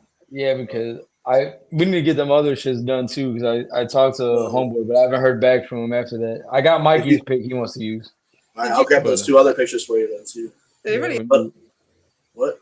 Did anybody else see that? Yeah, it pops up. If you the heart? Yes. Oh, yeah, that's how it does it? That's how it does, bro. I figured out, like, if you do a thumbs up, you get, like, the bubbles and shit. That's fucking crazy, dog. Bro, what the fuck? All them times on the stream, we were, like you have to be, it must be on mobile only, though. No, it's StreamYard, bro. Like, I know, but it must be on mobile. That shit ain't doing it for me. I don't think I can do the thumbs up. Yeah, if you do the thumbs up, yeah. There's another one that makes the balloons come up, but I can't remember which one it is. Damn, I don't know if it's thumbs sideways. Thumbs up sideways? I don't know. But there's one that makes the bubbles and shit pop up. Just got really before Sal, yeah, bro, that shit fucked me up. Before we said bye to Sal, we were talking about what? Oh, about hey, this is for you, Mikey. Shooting the videos or whatever. Like I said, yeah, but then we ended up shooting that. So all that shit's iPhone shit, you know what I'm saying? And you know, we'll pull up on any location. Saw had us pull up to motherfucking Chicago to shoot those spots, and they look gas as fuck. Dude, they were all iPhone shots. You know what I'm saying? Side shit about that movie or that video. There was a GoPro strapped to Saul's hood that made it. Me and Bobby drove to Chicago with the GoPro, with the GoPro on our hood. Made it through Chicago, no problem. We were trying to shoot with the GoPro facing Saul and Kayla on the way back, so we could have that shot like through the windshield on the way back, and that motherfucker flew off. Boom! And it's somewhere on like 8094 on the Dan Ryan somewhere in Chicago. Yeah. Exploded all over that bitch. Yeah. No, it's all Diddy. It's all Diddy, Mikey. I love you too, baby. So it would have technically been 5 locations if the video footage from the hood of the car. I mean, so imagine technically it was still in Chicago, but yeah, but it would have been 5 like shot because it would have been on the highway shot. I feel but imagine the Whiplash video with shots driving down the highway and hitting the Whiplash, driving the car. Imagine that shot. We had that fucking shot, and my GoPro's lost. You know what I'm saying? Yeah. You know, like it's so sick. And really, dude, like, you know, that shit flew over the top of like both cars because I remember I was like, "Yo, that was your GoPro, Bobby." Like, no, it wasn't. And then we get a text from Saul like, "Yo, dog, the GoPro just flew off." I was like, "I told you, I fucking told you, bro." You know, like part of me, what the devil on my shoulder's like, I wish I would have broke that motherfucker's window, and the angel on my shoulder's like, man, you know, we got our use out of it or whatever. You know what I'm saying? We made some cool shit out of it, but it would have been really fresh to get the footage out of that though, because that would have. But other than that, everything else we've done, you know, like Imperfections, which is cool as fuck, you know, that video, which was cool as fuck, they've all been off of iPhone. So we'd happily. We shot Stripe's video for him too. It was his camera though. Yeah, but that shit was cold as fuck. Hell yeah. Brigid, so I do have old songs I want to do videos for, so we'll definitely talk about that shit. Yeah, let us know. We're always down to travel. We'll check out other states and fucking shit. Absolutely, it'd be fun as fuck to go over there and travel and to do it. You know, I feel like it would be. You don't want to make a music video so fucking bad. Yeah, I'm down for that shit. You know. Yo, so I want to talk then to who's out there, Max. Whoop, Max. Hi, Max. Another thing that, you know, we give you props about is Juggalesk. And last year was the first opportunity where I had to watch a big chunk of the show and see some amazing talent in the show. I know also last year firsthand that getting things done at the gathering and running a program or whatever is fucking difficult or whatever. So can you give us a little bit of insight of what it takes to put a show like Juggalesque together? Yeah, absolutely. It takes a lot of cooperation between some really awesome women, some awesome friends of mine. And it takes dedication and love for what you're doing. At the gathering, as we all know, it's very easy to be distracted. It's very easy to get sidetracked and lose things, or anything really can happen. It's chaotic as hell. So for a show, a production that's got 12 or more people involved, it really takes a lot of communication. It takes a lot of effort from a lot of different parties. And one of my skills is organizing. You know, I've always been kind of good at that. And so organizing the show is exciting for me. It's fun. And I get to help other juggalettes live out their dreams, which is really cool to me.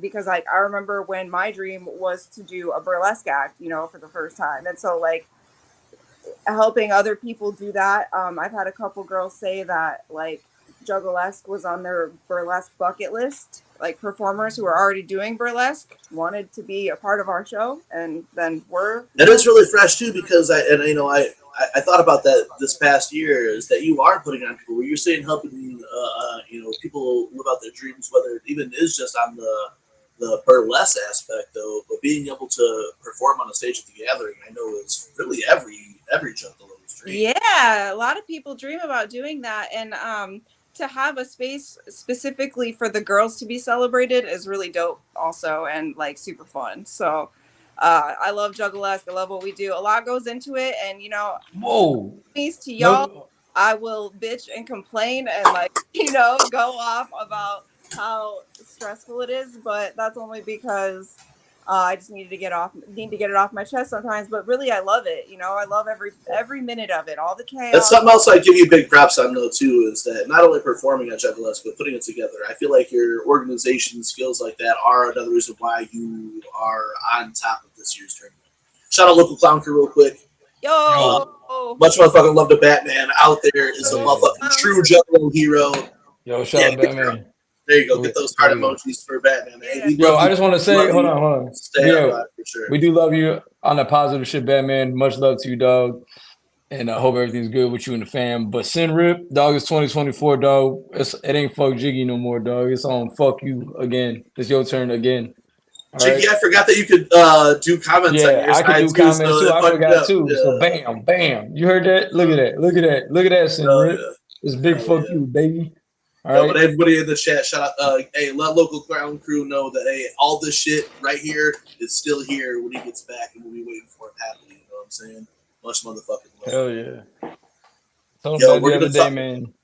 I want to talk more about some new music that's dropping. I want to talk more over Brigid Bites, but real quick, I'm gonna play this new track from our motherfucking homie, host of JuggTalk, permanent judge of That Shit's Trash, That Shit's Fire, Mike Sears. This is Power and Glory, produced by Resin.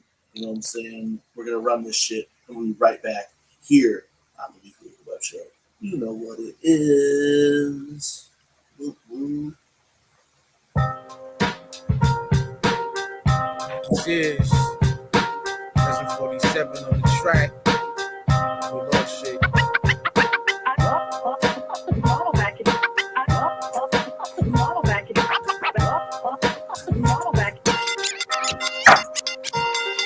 I'm a young Paul Roma, flirting with the bitches when my nigga Fago's in the ring, giving job and stitches. You internet thugs is pussy, keep doing them digital dishes, but you slip home in your mom's bitch, nigga, do the dishes. I'm on Callaway with the purple gloves. Be a bitch that's in that cash, get that motherfucking grave dug. Rob you for everything you got and sell it back to your plug. Sell it back to your plug. I keep it gritty like Capone and Nori. Hit you in the leg with a chain like Power and Glory. I'm Cody Rhodes, finishing the story. Me and the cage matches guaranteed to get gory.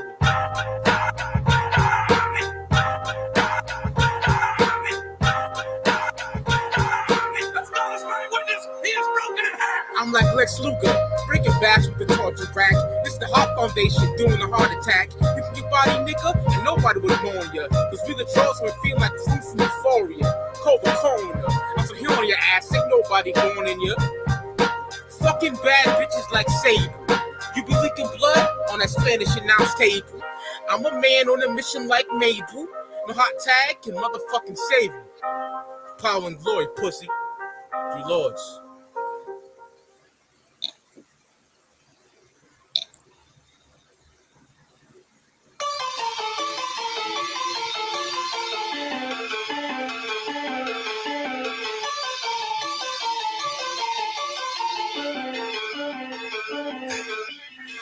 With this anger, I'm about to let it go. Everyone around me in danger, I just gotta let them know. To bring the pain, I'm about to. With this anger, I'm about to let it go. Everyone around me in danger, I just gotta let them know. Bitch, I'm about to bring the pain, I'm about to explode. Shit's about to go off, so you better get low. Ready to knock 'em on the ass, ready to hit 'em. I'll kill it forever, never give a fuck. About to leave the scene, dripping in your blood. Fuck with me, I turn your body into dust. Bitch, I'm pissed, got my brain on the throat. You don't know what this shit's like, man, I doubt it. They don't bring out pussy motherfuckers around me. I can't try nothing but money, that's why I'm counting. I'm just trying to smoke this weed and count up all this cash. But I got so many problems up on my fucking back. Back to the basics, I'm making it happen. They never thought that I would take this shit to the max. With this anger, I'm about to let it go. Everyone around me in danger, I just gotta let them know. To bring the pain, I'm about to explode. Shit's about to go off, so you better get low. Ready to knock 'em on the ass, ready to hit 'em. I'll kill it forever, never give a fuck. About to leave the scene, dripping in your blood. Fuck with me, I turn your body into dust.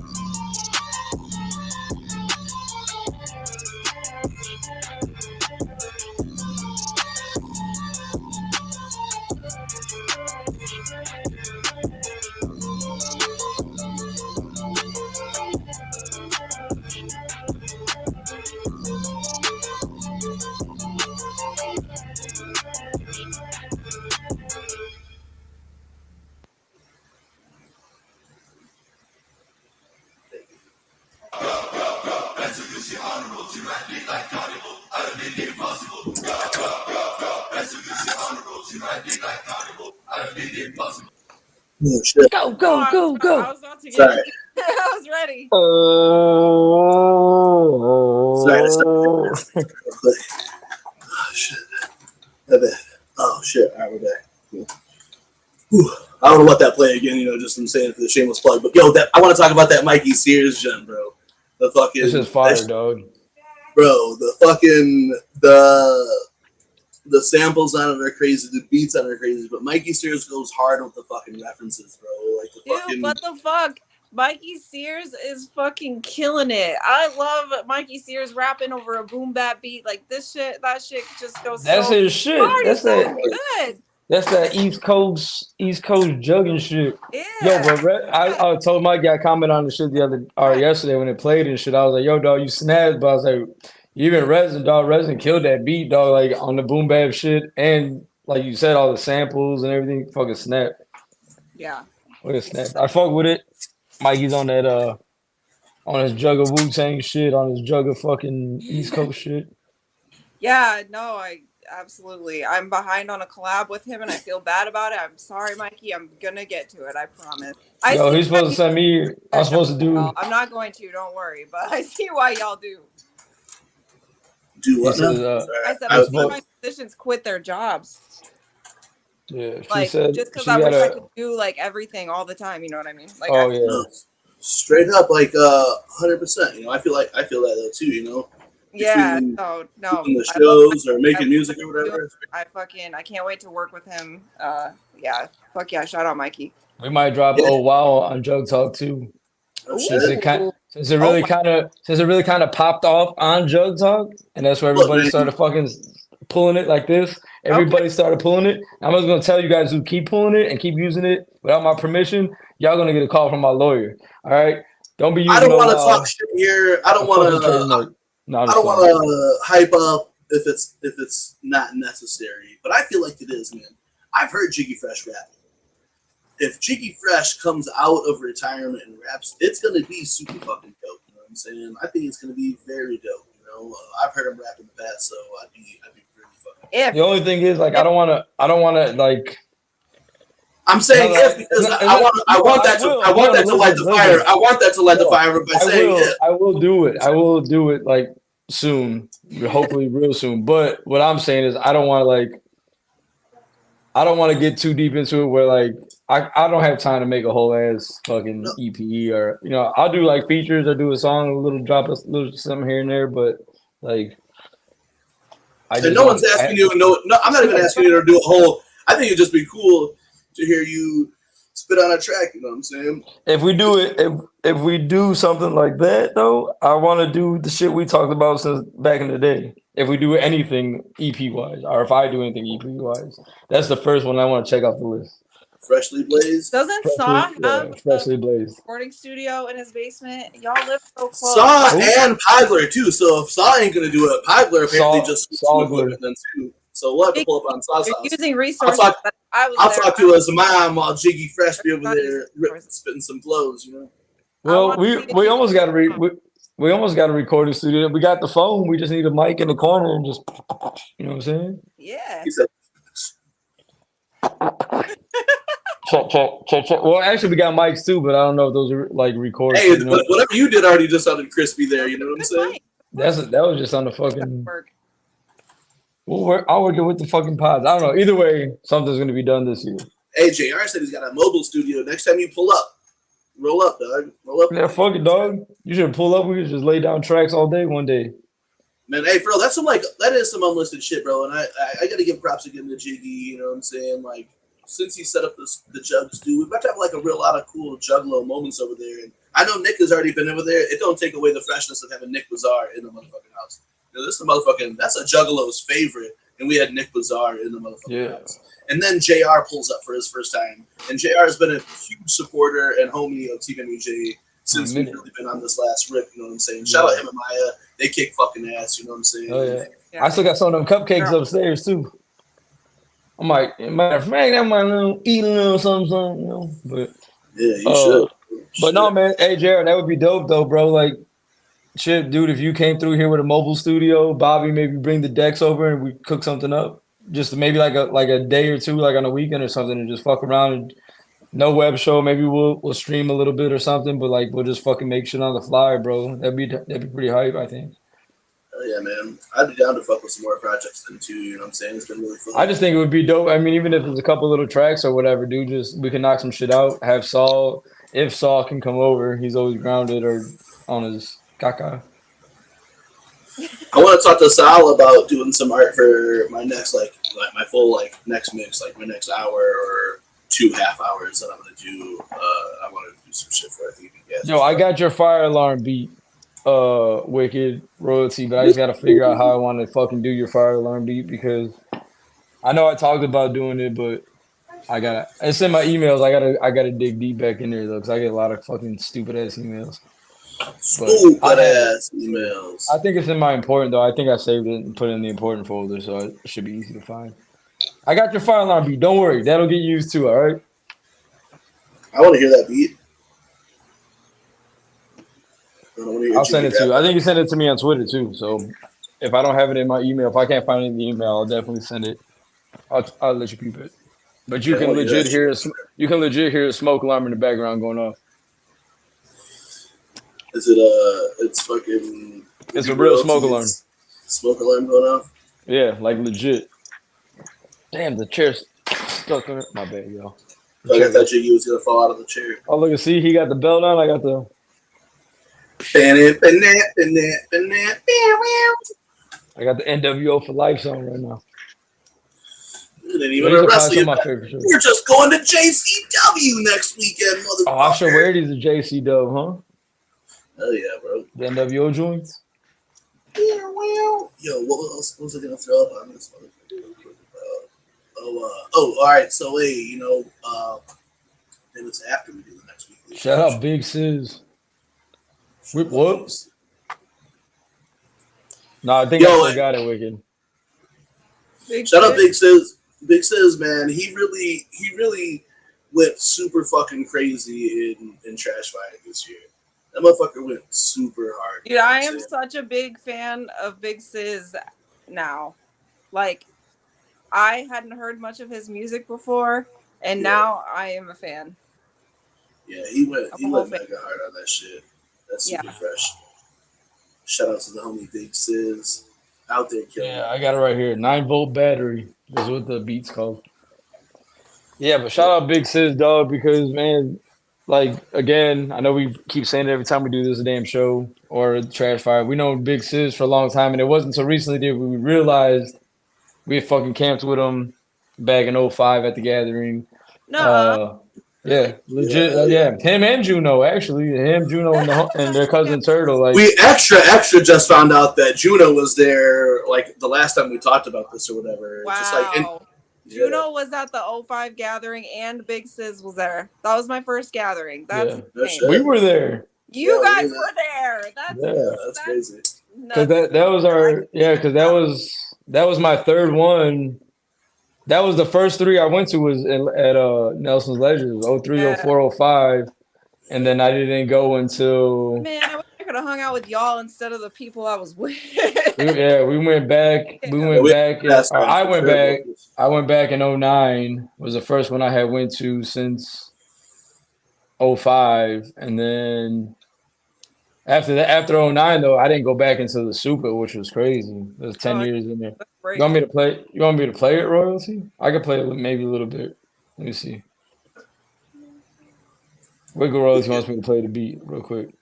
Let's see. I don't want the app though. No, I'll just play the. Oh, it says content unavailable. I have it in my fucking email though, so if you send it to my email, it's in there. But it won't play off of Twitter.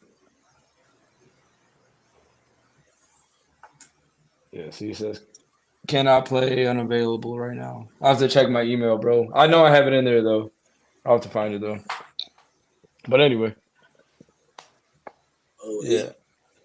I didn't go to 08. I went 09. Yeah, that was crazy too. The like Big Sis, the backyard boogie, man. We went we camped back at the spot because the campground was hella crazy. And there was like all these like houses that were like, yo, you can park here for $40. That's when you had to pay for camping, ain't it? You had to pay back then.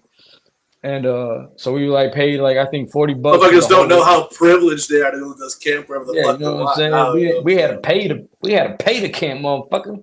But there's this like little crib like right around the corner, like not like right down the road from this place, from Nelson's Ledges, and we the people had like a sign. I think it was like $40 or something for the whole week or whatever. The gathering for the gathering. Yeah. We pulled up there in the backyard, and it was Big Sis, Juno, and his cousin Turtle. And a lot of the time, like we talk about the story, we always remember Turtle because there's a specific event where me and Bobby had seen a deer on the beach. And we seen a deer on the beach, and we had took some substance that like we were just like we called our homie back home like, yo, how much of this should we take? He was like, oh, just take a little. Like, yeah, all right. And we just took the whole shit, and we were on a trip. Dog, if you right now in this day and age, if you tell anybody we saw a deer on the beach, play, at least you guys got the honorable ending. You know what I'm saying? We seen the deer instead of wolf while we were out on the beach. I gotta go back to it. It wasn't an actual deer. It was a person named a deer, and he was in this rock band. I forgot what the rock band's name. Mantis. They were on that show. They were on Quest for Ozfest going to Ozfest or some shit like that. There was an MTV show back in the day, like Battle for Ozfest, and this group Mantis were on it, and they performed at the gathering that year. And Jiggy and I were on the beach chilling. After just consuming a very large quantity of really unknown substances, I guess at the time, and we saw a deer on the beach, and it was funny as fuck because we saw a deer on the beach. Yeah, right after I puked on this big ass boulder. Yeah, we were chilling on this because they had those big ass boulders out on this beach, and for like it was a nice night. we were chilling out on there, and Jiggy, like, it really had hit Jiggy, Jiggy right then at that point, and we were chilling there for a minute, and feel like as Jiggy's talking about it hitting him, like my eyeballs were like fucking shaking, doing the and Jiggy gets up and he's like, oh shit, man. Throws up, and then as soon as he throws up, it was like the vibes, you know how the vibes go.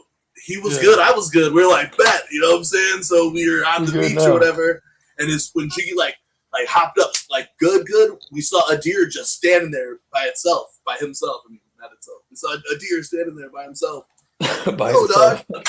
We were like, yo, dog, and we went and gave him the homie hug, and we're like, yo, that was cool as fuck. Thank you for doing the gathering type beat, you know what I'm saying? But, yeah, she was hype. And then, but back to the Sis situation. So we go back to this campsite. They had like a little bonfire, like a little fire pit and shit. Like, it was cool, you know what I'm saying? People were real cool, and, they didn't really fuck with nobody. Everybody was fucked up. But in the morning, me and Bobby were still laying in the fucking chairs, just like dying, you know what I'm saying? And we couldn't find Turtle. Everybody's like, yo, anybody seen Turtle? And then, like, you walk into the back of these people's yards, and it's like, like tall grass, wheatgrass, whatever. And they found Turtle in the fucking back of the grass, like just laying on the floor. He was all fucked up, passed out too.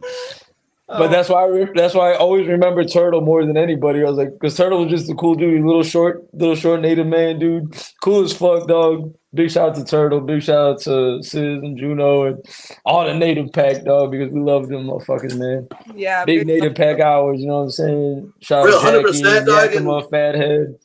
And had we known, like, Juno even then, like, really, we had to be reminded that it was Sis, So this is all just, like, small Jug World type shit that when we did realize, oh, damn, it was Sis, you know what I'm saying? The way I knew, like, Big Sis camped with us is because he posted a picture, and it was, like, of him and Turtle, and I was like, yo, is that the same Turtle you were in 05? He's like, yeah, bro, that was us in the backyard. And I was like, bro, we fucking camped with you, dog. 20 years ago. Yeah, that's wild. 20 years ago. We were all at the same festival. Yeah, it was wild as fuck. And then, but like I said, Sis posted a picture, and I told Bobby, I was like, yo, bro, it's like this motherfucking cat. I was like, Turtle's his motherfucking cousin, dog. Like, he's like, oh, and Bob's like, oh, Turtle, and I was like, yeah, Turtle, bro. Like, you know what I'm saying? Like, yeah, when Sis posted the picture of him, we're like, oh shit, and Phil, it just like slapped you back. Boom, 20 fucking years, and you're like, damn, Turtle, like, holy shit, chilling in that backyard of those people's house, That was wild, like, bro. We did. I only did 2 gatherings at Nelson Ledges or whatever before doing, the other ones that I did. But in 2003, I was supposed to go with Jiggy and the homies, but like I said, I was like a fucking like young teenager, and I got in trouble and was like basically grounded the rest of the summer, so I could not go to the gathering that year. But I went in 2002. Me and our homie Frankie, we came back and we were like, dog, like everybody's got to go to the gathering next year or whatever, and they all ended up going or whatever. And then me, Jiggy, and a few other homies like went the next year, and then just me, Jiggy, and we picked up one of our homies on the way out there. We went and kicked it, you know what I'm saying? That shit was wild, bro. The 03 one, we caught a bus down to that motherfucker. We left the Greyhound and went for the 03 for my first gathering. We took the Greyhound from where I dropped you and Nick Bazaar off at and Will Gates. We took that Greyhound to like Ohio somewhere, and then we had to hop in a taxi after that to fucking get to the actual fucking junk, dude. Yeah. Me and Illy Gal met at the 2006 gathering, so like that was just the next year later. We're still tight as hell, and that's crazy. Yeah, we still like know a lot of the people that we saw there too. So that's just it never ceases to amaze me, for real.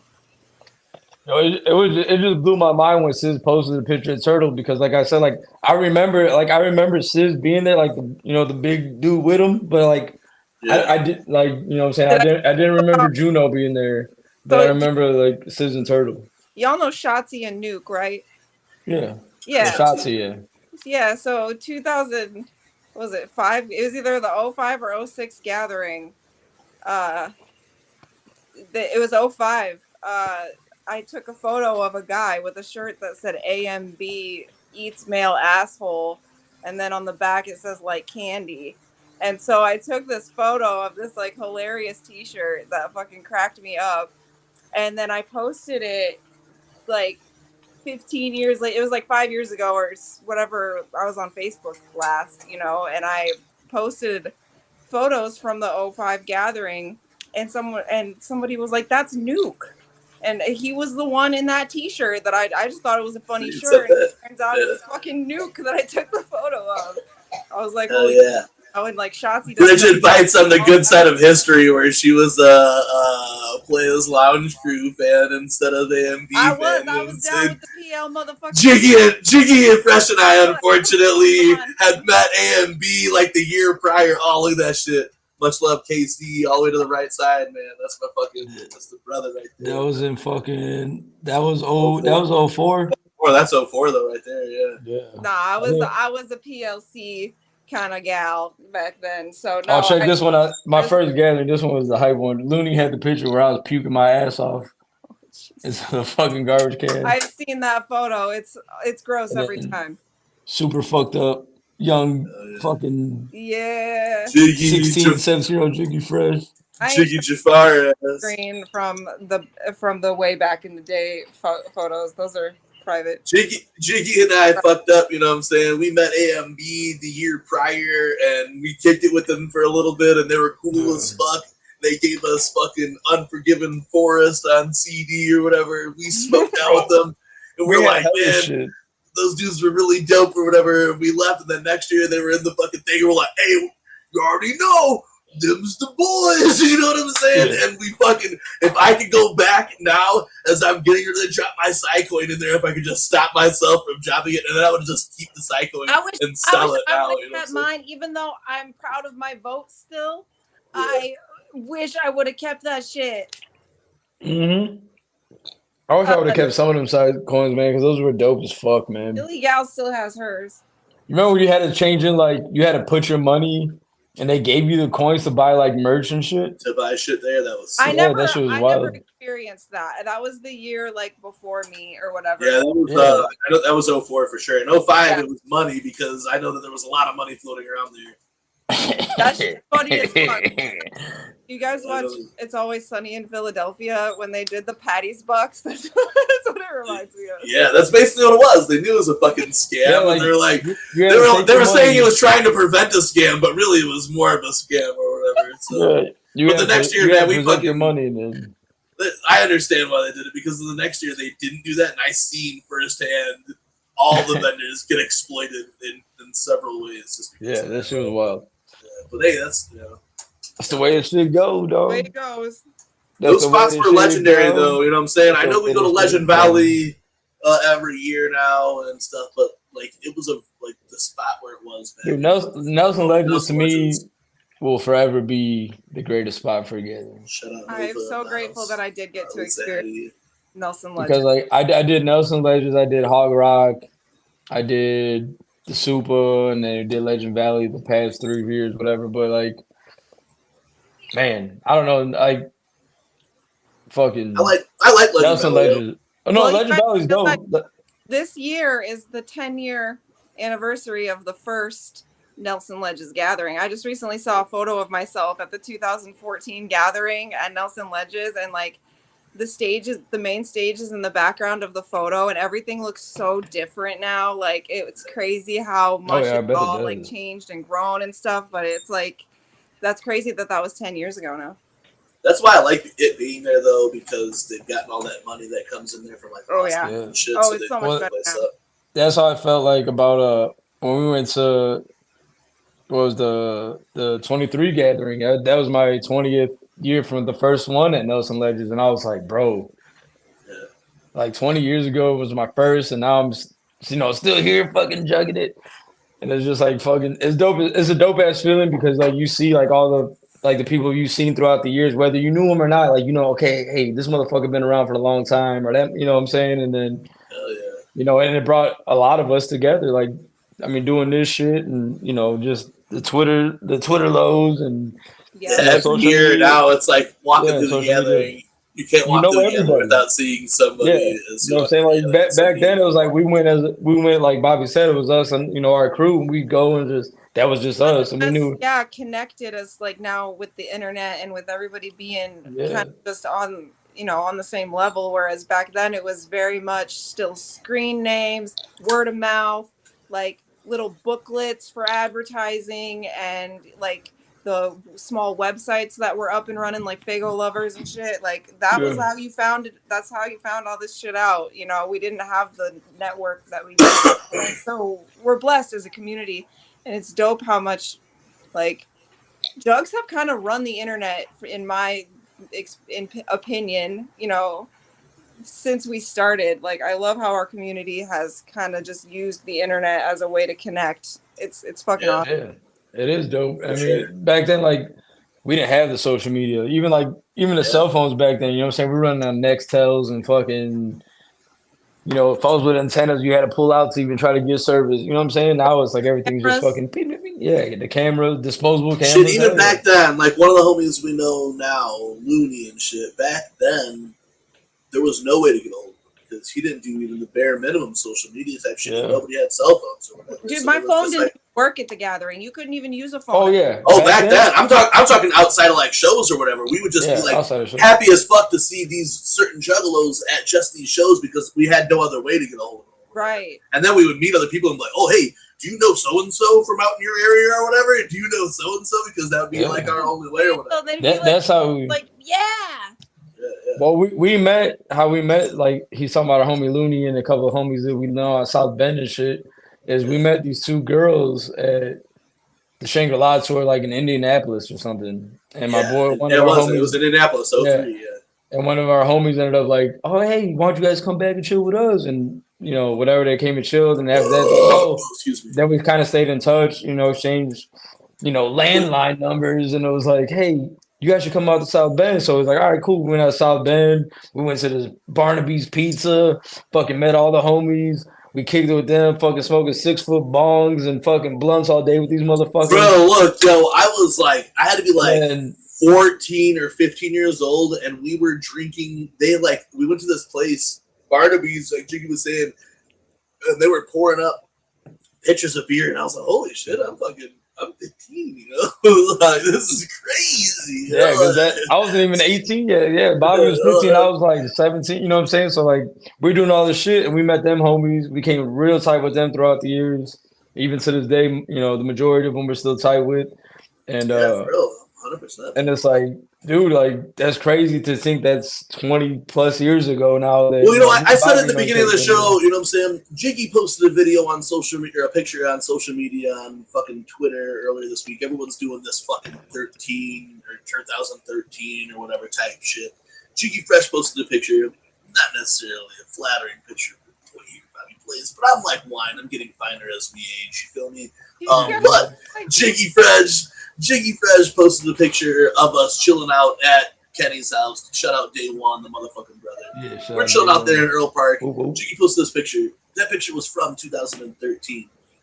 I'm thinking back, and I even know before 2002, or at least throughout 2002, Jiggy Fresh and I were hanging tough.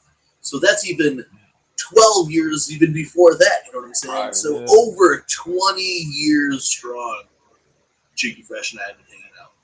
I say the Mount Rushmore, of my friends is 4, and I would have to, if they're making me replace my dead friends, then I'll have to. But half of my Mount Rushmore are dead. You know what I'm saying? I got Jiggy Fresh and my fucking Day One Kenny out there. You know what I'm saying? Adam Baker if there was a 5th or some shit. You know what I'm saying? Prez Murderous if there was a whole thing or whatever. But Jiggy Fresh and I for sure 100%. For 20 long plus years. That's why I think like doing this shit that we do now is cool as fuck.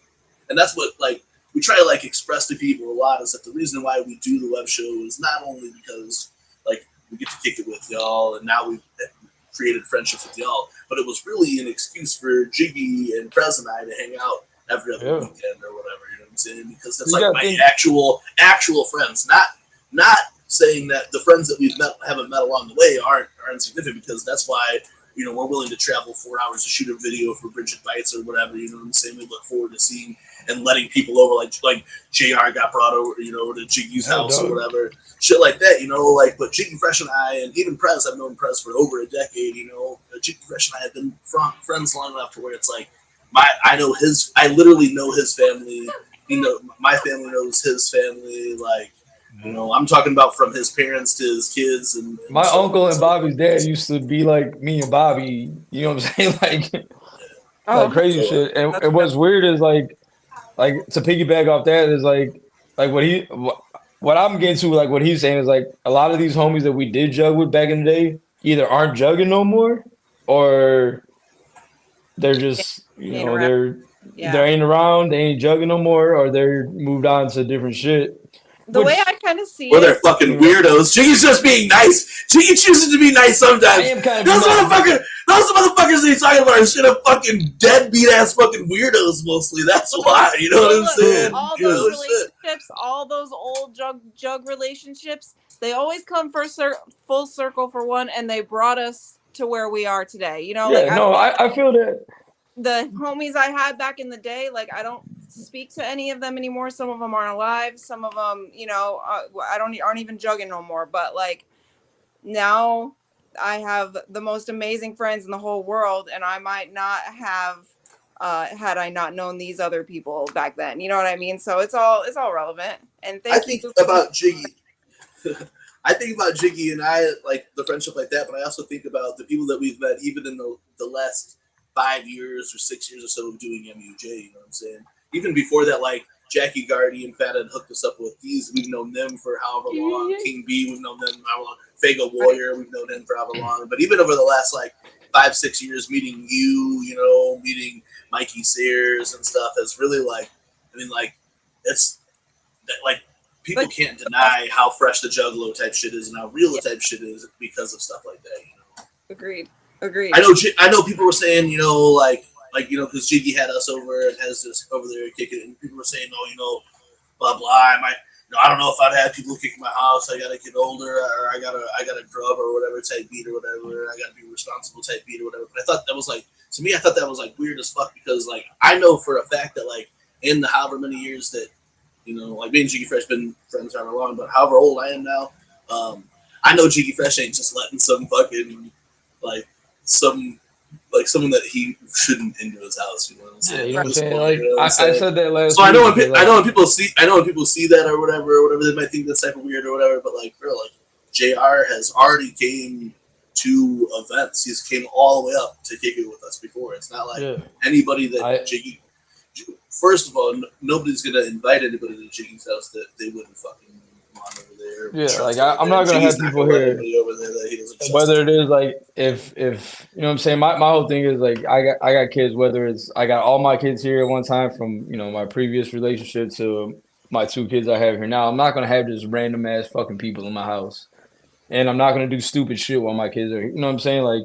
Yeah, that's another. I mean, we're not even there tonight because G doesn't have us like over there. You know what I'm saying? I got all my kids here tonight. You know but that's another that goes off the respect levels too that we have or whatever, and that's I don't know, like that's just like some shit in the circle that like it's not that we're like we've all kind of learned of who you can let in your circle. And that goes back to like Bobby said. I guess I was being nice because a lot of these motherfuckers now like aren't there for their said kids or aren't there for their fucking whatever, or aren't doing the shit that we're doing. Like we still jugging, but we responsible now. You know what I'm saying? We're older. We have our shit. Yeah, you know what I'm saying? When the kids ain't around, we might get a little irresponsible. But when the kids are here, or you know the family's here, whatever. Like you know what I'm saying? Like even yesterday, like I called off work because you know these people came to install these cameras and shit. Like there goes the bubble. I don't know what I did, but the bubble popped up. But like I got my kids here and my lady, and there's 2 dudes in here installing cameras. You know what I'm saying? Like I don't know these motherfuckers. Like I could just have been like, yo, I got to go to work. See you guys later. But I'm not gonna leave 2 random motherfuckers here in my house with my kids and my lady here by themselves. You know what I'm saying? But I just go off that then too, off of, you know, meeting new people in the Juggalo community now. I feel like, you know, in the fucking, you know, Jiggy Fresh and I have been friends for 20 years, over 20 years, 20 plus. In that time, I've also been a Juggalo or whatever, you know what I'm saying?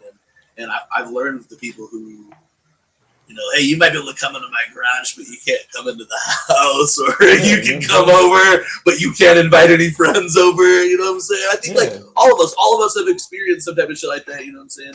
There's people like there's people that I respect, and there's people that, you know what I'm saying, that I know are down with it, cool as fuck, you know what I'm saying, and wouldn't, or that have kids of their own and understand the situation, you know what I'm saying? So it's always going to be, I mean, yes, this jug shit is a big priority, but my family's always going to come first, you know what I'm saying? My kids are always going to be first, 100%. no matter, out of everything, but. And I know If there's Brigid homies feels that the I same trust, way. like, Brigid, you know, Brigid got kids you too, you know what I'm work and you saying? take care of your things responsibly now, and you know you've seen it all. But how life goes. when So it's you can time to speak about the jug, same it's time thing to as well. jug, you know what I'm saying? Yeah, but you all know I know how to get down too. But Yeah, that same babies thing. come first always. Hey, you were a first hand witness to that. My kids weren't here when we did the Jolly Jam. You know what I'm saying? Yeah, And then they came home in the morning. Everybody was cool. and we were kicking it. Yeah, Yeah, they were kicking it with Bridget. You know what I'm saying? My kids were kicking it with Bridget and Nick and Will Gates and shit. And it wasn't like, oh man, you got your kids here. It was like, oh hey, what's up, dude? You know, I was playing with the kids and fucking hyped up. What we were So, doing 4 hours before the kids got there, we obviously aren't going to be doing when the fucking kids are there, and there'll be no remnants of such activities at all anyway. You know, so absolutely. I just got to give it up to everyone that we've met also on top of these last couple of years. I know Jiggy Fresh and I often talk about our friendship, but the friendships that we've gained from people like, you know, Brigid Bites, Bridget, Nick, fucking JR, all these guys, man. all these people over the last, you know, several years really means a lot to us, and it does go off of how much the carnival is rooted, and it goes off of you guys coming back here next Saturday to root for your girl, Brigid Bites, here. Listen, and I don't want to pander, but yo, listen, if y'all really want me to win, I need you in the chat, you guys, because if you want me to win, you got to understand I'm going against Humble Among. He's bringing the alienated. He's got support. He's got talent. He's on fire, you know, and then we got Cheese House, who just, you know, fucking, she can say anything she wants on the track is fucking gold, you know. Absolutely, bro. I feel like people are like underestimating the fact that Cheese House is still there and has the chance to completely wipe both of you out. Cheese House could take it all. So you know what? Like I'm gonna let the carnival do its thing, of course. You know, may the best person win, but at the same time, like if y'all want me to win, please show up to the chat, hang out for the whole time, stay till the end, fucking, and leave those fire emojis, because, you know, I need y'all. I know in the last episode it came down really controversially, so we can see how it goes. I'm a big fan of the last three artists. Humble Among, I respect Humble Among on multiple levels, so it's going to be really difficult to see. And same with you, Brigid, and Cheese. I feel like Cheeses right now is the hidden one where people, I think people are doubting her right now, and we'll see how that goes. But we brought you here, Brigid, because Cheese House is so talented that she don't have to try that hard, man. You know what I mean? Like, it's like she is just so good at what she does, and I just respect Cheese so fucking much.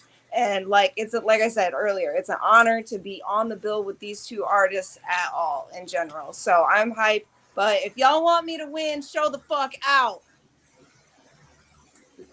Now, if you win, we'd obviously love to have you back here on the Weekly Web Show. But even if you do not, one of the next episodes scheduled for TeamMUJ on the Weekly Web Show, that is, will be the return of the strange, dark, and mysterious. Oh shit! That's right. That's right. Now, Brigid Bites, you've been with us the last two episodes while we've dug deeper and deeper and stranger and stranger. Yeah. Right now, we're just asking. We would definitely like to have you back for the next episode. Let's fucking go. That may or may not be the first episode after the season's wrapped up. Okay. But we do have some really special shit for that episode. Awesome. Last November, when I was down in Kentucky, I shot some on-the-scene storytelling stuff, so that I'll incorporate some live storytelling with some Mr. Ballin-esque storytelling. Tight.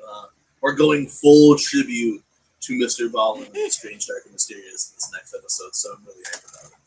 I'm with it. Let's go. I'm excited. Yeah, just let me know. You know the deal.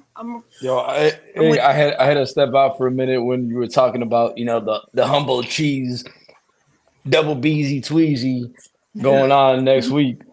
I just want to say I think I said it it was either on the episode or on Jug Talk, but the only thing that I see that Cheese and Humble have the advantage of is they've been sitting back and watching this shit. You know what I'm saying? They ain't had to put nothing out yet. That's another. But, they got a lot you know of fucking heat in the chamber, and we don't know what kind of new shit they're gonna bring. We don't know what kind of visuals they're gonna bring. Right. Humble's been out there on that cryptic shit. Humble's had every episode. We kind of thought about just like playing some of Humble's old stuff to remind y'all of what Humble can do throughout the tournament. We just never ended up doing it.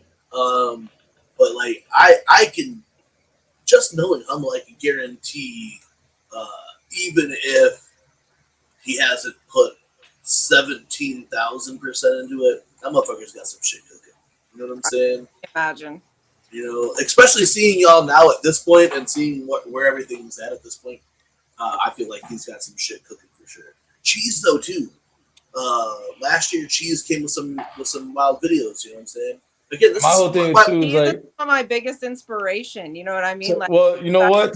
To speak on Cheese though too, I mean, I hope that she does not let Will Gates pick her tracks this week, because we were all talking shit last week, like, because she had said, Gates is gonna do my tracks, the Cheesegate tracks, and his tracks, and all he did was send Cheesegate tracks, which in the long run screwed him out of it and kind of fucked Cheesegate. So I'm hoping that Cheese, pulls it out and brings the heat. I don't doubt it. From her own selection, you know what I'm saying? Not saying that she doesn't have heat that anybody can pick, but just like Will Gates basically all but just recently admitted that he threw the round for Cheesegate and only said Cheesegate stuff. He tried to throw the round for Cheesegate, and in the long run ended up fucking both of them. Thank you, Warrior. That's that would be like the optimal goal. And we've said like shout out to Day One. We talked about the homie Kenny tonight earlier. The homie Day One, man. He put me on to fucking Kill Tony probably like 2015 or whatever. And I've been a fan watching this. Like when Jay was on it recently, that shit was so gas. But like I feel like that's what Trash Fire is. You know what I'm saying? Like Trash Fire, like or at least that's what we want it to be here. We're giving you an opportunity. We're giving you a minute or so to bring us fucking fire. We listen to it. We bring some dope ass judges on the panel, like they would on Kill Tony or whatever. We give you an opportunity, and then we fucking critique it or whatever. So if that could ever happen to be even just like if anybody else besides the homies say that this is like the Kill Tony of the underground, I think that's gas as fuck. So shut up. You know what I'm saying? But yeah, see, I mean, like even Big Sis though, like he said, he's claimed. I claim 5th place proud. Like to me, that's dope, man. Because Big Sis came like I knew he rapped a little bit. You know what I'm saying? I seen the shit here and there, but like,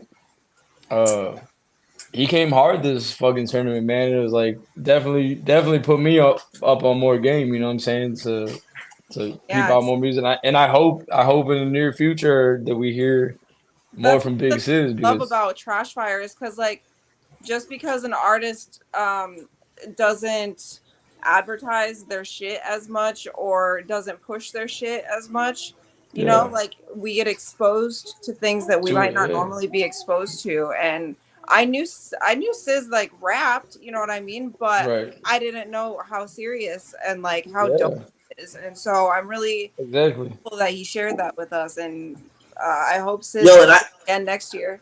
I won't front though either too. Like social media be burying shit, you know what I'm saying? So you don't necessarily see a lot of the stuff that happens on certain shit or whatever, you know what I'm saying? So like a lot of times if Sis is posting music, I might not see or whatever, or I might not see even like Cyborg or whatever type of stuff, you know what I'm saying? So there's when I get to hear it here, you're like, holy shit, that is super dope. Like I don't know if Sis had a couple of those videos out before he showed them to us, but for it to be my first time seeing them, as I've watched them several times since then. I've at least watched, through the files. What's dope as fuck then too is everybody sends us the shit, so then it's on my computer, so I get to watch the fucking files that people don't even post onto YouTube or whatever sometimes, or listen to tracks that they don't even post sometimes. So it's been really fucking fresh, man. Sis is like Sis came through. He dropped all new shit. You know, it sends out creativity. You know, and I like. For us, it blows our mind, you know, when people like, I know it fucked up some shit this season because we didn't check the emails or whatever, but part of the reason why we don't check the email until like the day of or the day before is because we don't want to get spoiled at all. We don't want to listen to a track. We don't want to see that somebody sent some shit or whatever that we didn't know about or whatever. Like, we love being equally as surprised as everybody else. We love going into it with that naked ear. Even hearing, you know, these tracks that we know that you have done, Brigid, to see you come and do videos, that was really dope. Can I play this other video right now? Oh yeah, go for it. All right, but yo, because I think these were dope as fuck. Why? Thank you. Let's keep playing these. You know what I'm saying? But yeah, hell yeah. I'm an amateur. It's all I really want. I wanna be passionate, toxic, obsessed and obnoxious. Let's fight and make up, make everybody nauseous. Cheat on each other, cause we both deserve it. Beat on each other, that don't even hurt, bitch. Bust off shots, till the neighbors call the cops. But we cool by then, so we lied to the ops. Try to break up with me?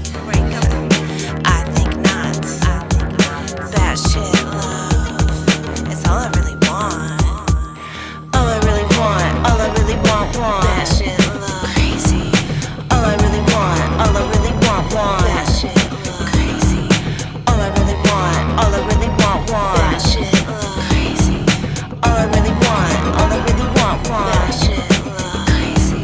You make me absolutely insane. I can't stand you or your stupid cute face that I love so much. Addicted to your touch. No, I like it rough and you can't get enough. You a whole red flag. Love is blind, I'm a bad. You make me so mad, but I always take you back. Cause my baby's such a snack. Give your face a little slap. You grab my wrist and you say behave. I laugh and say no fucking way. No win for that, I'll probably pay. Bring it, bae, I ain't afraid. Black out, snap out. Don't choke me when we fucking listen, gonna make me pass out. All I really want, Bad shit love, crazy. All I really want, Bad shit love, crazy. All I really want, Bad shit love, crazy. All I really want, Bad shit love, crazy. Bad shit love, crazy. Bad shit love, crazy. Bad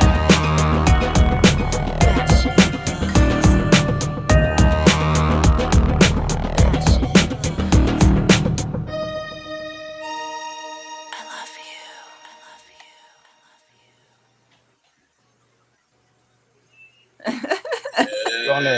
on that fiend type shit, on that motherfucking Bray Wyatt shit, dog. Sister Abigail type beat. Yo, Loki, if Nick blocks you, there's a fucking reason. You ain't getting unblocked. I ain't telling him shit. Yo, that was some fucking Sister Abigail shit at the end. I love it for sure. It's so good. Excuse me. The bats were my favorite part of that, to be honest. The whole thing, the parallel, and then the two different styles that you did for the videos. Yeah, definitely. Like, the videos are crazy. Thank you so much. Like I said, I'm an amateur, but I'm just doing what I can with it and like having fun. So I'm glad you guys are fun with it. The thing is though, like whether it's amateur or fucking it's a professional shoot or you got motherfuckers editing your shit, you're giving a visual to however you can do it. You're putting a visual to said track and giving the people something to put. You know what I'm saying? Yeah. And to me, that's dope because again, that's what's gonna catch everybody's eye. Like if you got you know what I'm saying, you got the visual to go with that track, you can be like, "There's no Loki hate, Bagel Warrior." I'm sorry, I'm reading the comments as I'm talking. But like if you have the visual to go with whatever track you're putting out, it just makes it that much more doper. Whether it's you know, like an amateur shit, like you said, or professionally shot, you have something to catch the people's eye, not only their ear, but you're catching their eyes. So you're like, okay. Bet. But also, you said you were having fun while doing it, then too. Yeah, and having fun doing it. Like, you know, that's the most important thing is that you also took something and went and had fun. And Warrior, there is no Loki hate. season 1 and 2 were fucking so fantastic. I'm really happy that Loki finally got like his own little spin-off show out of the fucking shit. You know what I'm saying? Oh, the Avengers. Yeah, that's pretty decent. Dog, when he was fucking with the Tesseract and shit, that was wild. So to see what happened in the 2 shows that he had was really cool. So shout out Loki season 1 and 2. Really fucking the real Loki, Thor's brother. But back to like anybody being hype and like creative stuff, shit, and having fun. That's the most important thing. I didn't want anyone to be upset this year. And even if you did, you got upset up whatever, you know what I'm saying? But I don't want anyone to get upset because like really there's no loss when everyone's having fun. I agree. Fresno. What is going on? He got what up? What up, though? You good? Yo, Sox win again. That's 2 games in a row. Finally. Finally. 2 games off. Oh, wow. 2 games yeah, off. Oh, wow. What's going on right now? Prez's got his own theme music coming on. You heard that shit? He had like the Cody Rhodes shit. Is this a comeback story?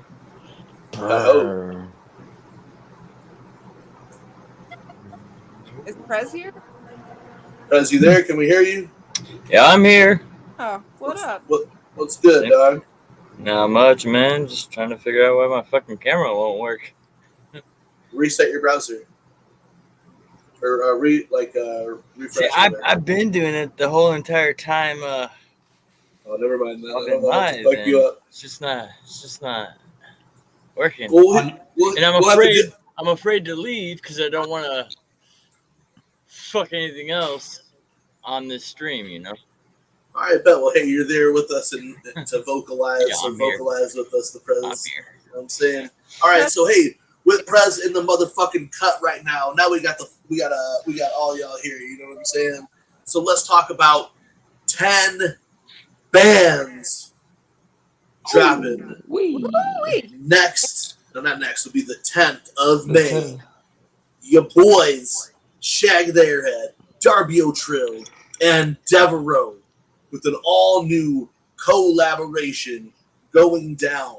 Y'all could pick up and pre-save 10 bands right now. At the motherfucking link in the chat and in the description. Go pre-save this shit.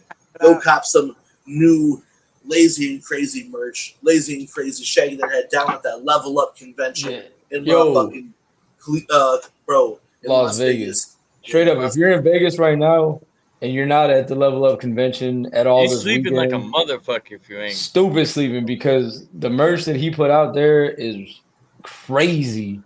And I'm hoping Shorts, some of that hits. Socks. Dude. It's so colorful and beautiful. Yo, the Rainbow Road fucking Greeper Mario Kart joint. Yeah. Crazy hard, bro. Yo, 10 bands up in the chat right now. 10 bands. Put 10 bands in the chat right now. 10 bands in the chat. Big Sizz is running it. Let's go. Yeah. 10 bands in the chat right now. Hey, y'all, go pre-save this shit on the link that we dropped in the chat. The link is also in the description. This is going to be Shaggy the Airhead, Darby O'Trill, with some dev beats and shit. You know this is about to be gas as fuck. Go cop the shit right now. The link is in the description. I think it's actually, you know what I'm saying, you can get, if you got iTunes or whatever, that shit is there too. I think all sure it's Apple Music, iTunes, there Amazon. You go right here. Look at 10 bands. Oh, you can't see it right now. But Apple, Amazon. I'm about to pre-order right now. Y'all see it live. Oh, pre-save right here on Spotify. Right. I got the pre-save on Spotify. Oh, is it not showing it while I'm doing it? Yeah, the pre-save on Spotify. Right. Double click. You know, y'all can see my address, man. Y'all need to chill out. Y'all see this right here? Pre-save. Oh, damn. I thought I was signing in this bitch already. Never mind. Y'all know I already got a pre-saved on Spotify. So make sure you guys run that shit up. You know it's going to be so fucking dope. Pre-ordered 10 bands. Darby, Shaggy, Airhead. You know it's going to be so dope.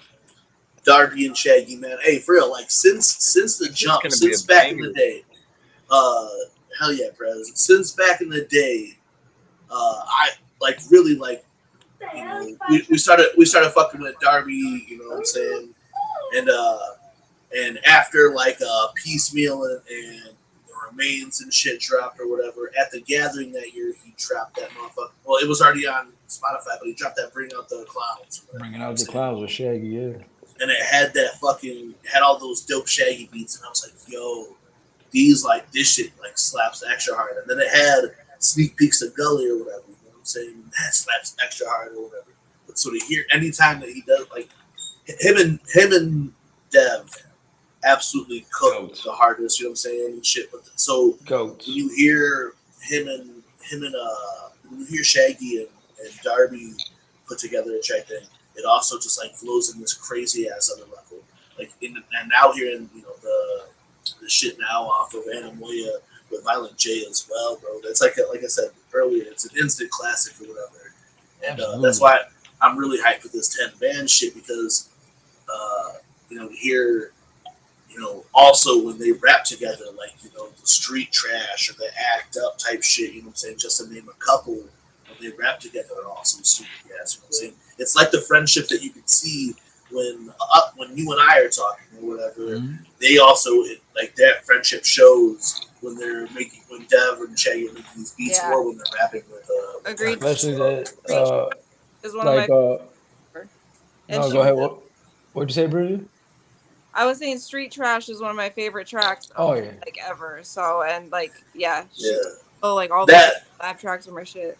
That ad-lib spot in the first Street Trash where they're like, oh damn, Darby, you dropped the squares, dog. Like, I think that shit, just to me, I still clown off that shit every fucking bro, day. That's back in the day, dog, for real. That's some yeah. That's that OG shit. That damn, Darby, you dropped the squares, dog. What the fuck? The Newport, I want the Newport, dog. You know, like that shit kills me. Bro, I love it. I can remember that shit from back in the days, like that, with all the homies shit. Like, damn, dog, you dropped the Newport. Yo, you got a Newport, dog. What's up? Yeah. That's why I love Reminisce so much, dog, because that shit gets me like, Reminisce real, bro. It takes me back to the dub, bro. Like straight up, like, oh man. But even like when Nick was over here, when he, you know, the next day or whatever, after the trash fire and shit, we were watching, you know, Darby videos and fucking, you know, all this shit. We were watching the Juggle Ohio 2 set, you know, and that this is for my dog, you know, this is for bro, that shit. Yes. That shit. I need that. I need that. He calls it back. I forgot Prez can also control it too now that he's here. I was like, oh dog, I didn't see Jiggy's hands move when that comment went up. Look at no hands comment. I hit him with the elbows. Prez, so we were talking to Anamoya to kick off the show and shit, you know what I'm saying? And it's coming off of, you know, everybody go pre-save that motherfucking 10 bands. If you're in Vegas or around, man, that Level Up convention, gas as fuck, go pull up, you know what I'm saying? But Prez Murderers, dog, Anamoya, give me 2 at least of your favorites. If you got more, keep kicking it. Oh man, it's hard because I can't see you, and usually I can at least see that you're gandering up a response to me. You know what I'm saying? And now that I can't see, I'm like, shit. You know, like I didn't know if we were on lag or whatever, but you got it. You know what I'm saying? He's making the sound effects in place for it. That works. Yeah, please. You know. It's the Prez ad libs. Clap your hands while you Anamoyans. Anamoyans? Oh yeah. All right. Hey, we were talking earlier about why that was like our one of our favorites or whatever. Why is it one of your favorites? It just reaches out.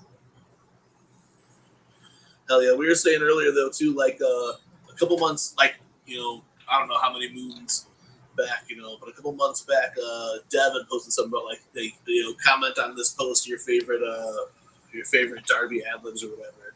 But I like one of the things that I see, not necessarily an ad lib, but it's the na-na-nas, dog, and Anamoyans, when that kicks off with those na-na-nas, that shit, like you knew that shit's about to be gas. You know it's gonna be a heavy hitter. You know, Yeah, one of those instant classics. Yeah, the Mountain's making an instant classic for sure. We talked more about that shit then too, man, because it was such a really good album. You know what hyped me up on Anamoria too was the Jogoro Holio. Yeah. When it's got the fucking Juggaholics drop and shit, you know what I'm saying? Like, bro, it's just fucking so gas, dude. Like, for real, that shit is like, hey, that really needed that spot on there, the Juggaholic type drop or whatever. That shit's really nice.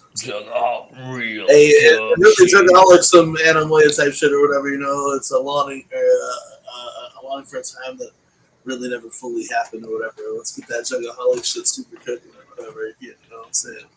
That's fine, dog. Yeah. Yeah. Yo, that shit was super gas though. The whole thing, then as it goes on too. I saw Dev post something about like the end. Oh man, the end of Death of the Summer though, or whatever. But Death of the Summer is super dope, bro. Like I don't like doing like comparison type like shit or whatever. But bro, like if there was ever a time where you could be like, yo, Dev did Scrim better than Scrim, would be on Death of the Summer. Though. Okay. Like that's like I feel like that has like heavy Suicide Boys like vibe type beat or whatever, and it like that beat is like that beat's fucking cool. That'll be one of Dev's top tier beats forever. Will be that Death of the Summer type shit. That's like super fucking absolutely. Oh yeah. But, I mean, anytime Dev does, I mean. You've seen it everywhere since this album dropped, bro. Like his production on Anamoya was just like it was otherworldly, bro. Like you know what I'm saying? Like it's the shit that he's been cooking up, and it's a different style from a lot of the shit. Like I mean, you got the mixtures of like the sounds of Darby that he does. You got the mixture of the sound, for the sounds for Ouija he does, but then you got this Anamoya where he puts them like together or separates it and just comes with a whole new fucking structure, you know what I'm saying? And it's just like that's why Dev's the GOAT, bro. Like I don't care. Dev's the fucking GOAT, bro. You know what, it goes off of that too, Jiggy. Dev's the GOAT, man, off of some shit like that. So recently, not only did the Elements drop the dome pieces, you know what I'm saying? But Ouija posted on Twitter and said, what was your favorite or what's your favorite now? Or yeah. So I wanted to have What's your favorite element and why? Yeah, and or like how you like I don't know what it was, but it was like maybe it was like what was your favorite element? And what are you rocking with now or some shit? Like now. Yeah, what are you rocking with now? Yeah. And go ahead. Keep going. Well, I know that Jiggy Fresh and I have a lot that goes on this or whatever, and backing me up throughout the story. I just want to talk a little bit or whatever because I thought it was super fresh. You know what I'm saying? Like there was. We talk about the element shit here a lot. We talk about Ouija Mac a lot, man. Like you can go back to the very first fucking episode of the Weekly Wicked Webshow, and it is Ouija Mac talk. You know what I'm saying? Yeah. It is debatable, if not like easily provable, that the Weekly Web Show exists because of DJ Mac. You know what I'm saying? Signing to Psychopathic Records in 2018 or whatnot, or 2017 or whatever. But I'm gonna say that here, like, this is a loaded question for Ouija Mac because it was really hard for me to answer, and I know that all of us are going to have some things to say on it and go off as we want, or as we will. But I started listening to Ouija Mac 100%, like really, like everyone's going to always, there's going to be things in the chat that people are going to say, and I know Ouija Mac existed before Ouija Elements. Yeah. You know what I'm saying? I know, but I don't give a fuck about any of that right now. I'm talking about Ouija Mac in the Elements era and beyond. You know what I'm saying? I'm talking about Ouija Mac from Trash Fire to today, you know what I'm saying? Yeah. So Trash Fire hit, and I was in that walking era, you know what I'm saying? And I was out there walking every day, and just around my crib, I'd get home from work or whatever, and I'd walk, you know what I'm saying? And I knew that 20 minutes or 20 plus minutes went by because I listened to Trash Fire. I listened to Trash Fire every motherfucking day. And I would tell Jiggy Fresh, yo, dog, listen to this shit, put Jiggy Fresh on. And Jiggy Fresh started listening to it nonstop. We go to DCG Con 2018, Denver, Colorado. We're bumping nothing but Trash Fire and Ghost the entire time. We're fucking out in Colorado the entire time. Jiggy Fresh meets Ouija Mac. We see Ouija Mac, kicking or whatever. Jiggy, in that time that we're at DCG Con, Jiggy Fresh starts putting in my ear that we need to do the web show. We need to fucking do TeamMUJ, you know what I'm saying? And this, that, or whatever. So it all does coincide. So when it comes down to it, then Gutter Water ends up dropping the Memorial Day weekend. Jiggy Fresh and I take our beautiful kayaks on the even more beautiful and pristine Lake Michigan, and we listen to Gutter Water for hours on end, and we just talk shit. We talk jug shit, we talk this, that, we talk whatever, and we solidify then that if Prez Murderous says he's down, we're doing MUJ, you know what I'm saying? Yeah. Listening to Gutter Water. Flash forward all these other years, everything goes down, the world's fucking crazy.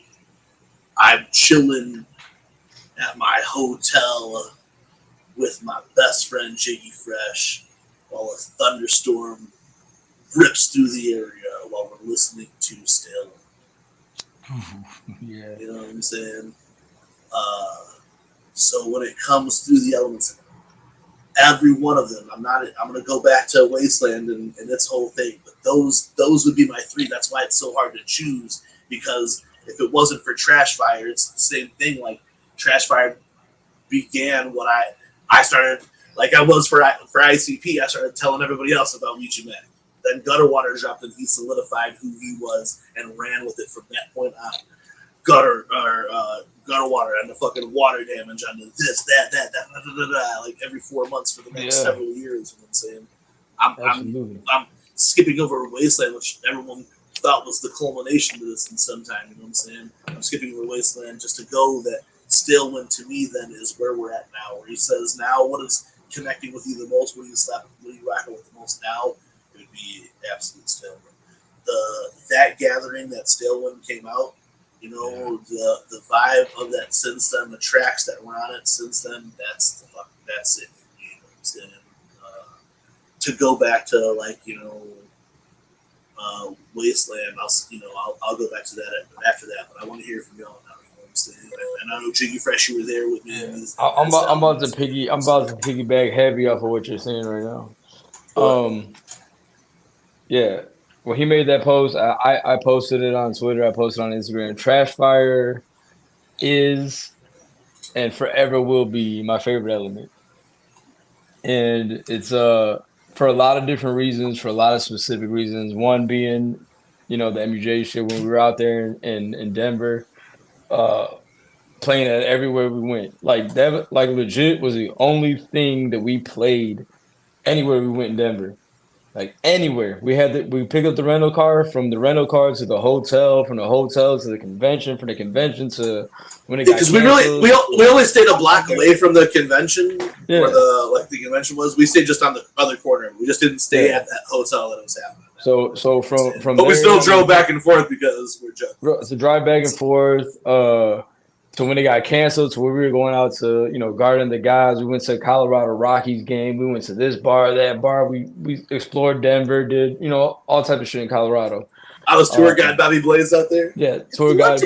Yeah, shout out tour guide Bobby Blaze. But like Trash Fire to me will always and forever ever be my favorite element, just because Trash Fire.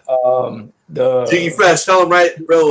A week after that shit. We were getting Master Baker. We were listen. We were banging Trash Fire, like I said, everywhere we went. I think legit. I don't think we listened to anything else but Trash Fire during that trip. Around and say, man, we're like, what up, bro? I would often joke around and be like, man, we're like the unofficial Ouija Mac street team. At that point, for sure, we were. For sure, 100%. But like everywhere we went was Trash Fire, right? So we get back from Denver, And he, like me and Bobby were just like, you know, that shit trash. We was in that spill of sauce, whatever. You know what I'm saying? We were everything with that shit. Because like Bobby said, he was on his walking tip, on his healthy tip, you know, whatever. Yeah, he's like, yo, bro, you got this motherfucker's the next one up, dog. I'm telling you, you gotta peep his shit. I was like, all right, you know, I'll check it out. And I was like, yo, this shit fire. You know what I'm saying? My belt's out of beer. I gotta go get some more. Yeah, so we're on this tip, right? And so we're in Denver, whatever. Airhead put me on with his pre-walk exercise shit, and it just kept going. So like we get back, everybody in the car with us like, oh, I don't know, man, it's all right, but you know, this ain't it. So, you know, like you said, fast forward about a week later, we get back, and our homie Adam's hitting us up like, yo, he sends me and Bobby a text, and the text from the homie Adam just says, that shit trash, that shit fire. You know what I'm saying? Like, yo, bro, it's getting to me now, you know what I'm saying? So like everybody that was with us did not feel it like me and Bobby were like, oh man, this is it, dog. You know what I'm saying? So then, like I said, that week later, it was like, you know, we're getting texts from the homies, yo, that shit trend, that shit vibe, you know? And everybody had it stuck in their head, like, yeah, motherfucker, like we told you guys when we were out there, like, you know what I mean? And then, like he said, that shit started the whole spark, like, yo, dog, this shit. And that was honestly one of like the first jug events I've been to in like a long time, like a big event like that. That's wild. No, because a big event, but like what's wild is that it was before that though, right? That we saw him on the Malenko tour, tour. The Malenko tour in Chicago, yeah.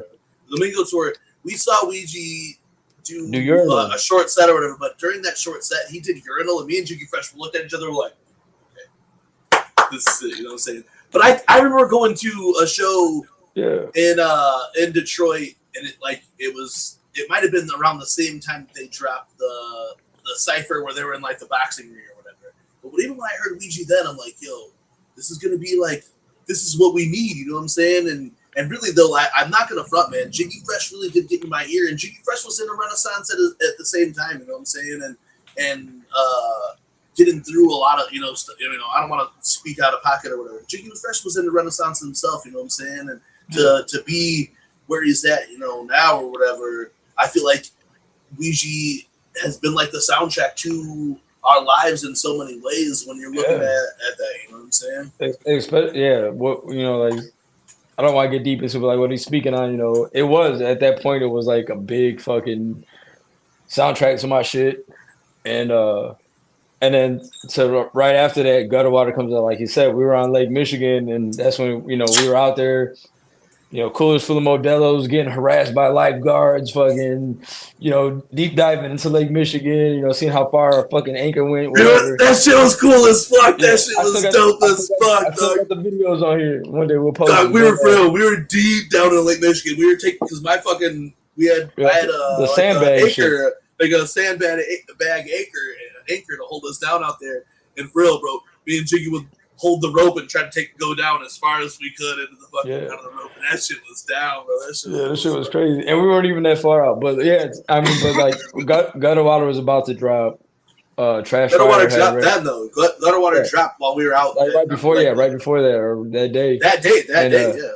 And we were out there, so it was like, yo, you know, like he said, if Pres's down, we'll do it, dog. But like this started in Denver. I was like, yo, dog. I sent out a fucking text message. I sent out a Facebook called people. I feel like even I called. I hit up Messenger, and everybody that I had that fucked with TeamMUJ back in 2012 or 2011 when we first started the show, I was like, yo, if we brought this shit back, would you guys be fucking hype about it? Would you guys be down, support it? Still like, everybody's hell yeah, whatever. Like, so, I was clouding Jiggy out there. I was like, bro, this shit ain't happening, dog. This shit's just too much, dog. But we got out that water, and like I told him, we laid out the plan, bro. We laid out the plan. Yeah, there. and that's what it was, man. And it all fucking started with Trash Fire. You know what I'm saying? That was the Denver trip when I put it in the ear, and then I was like, yo, look, everybody. And I mean, granted, I was drunk as fuck.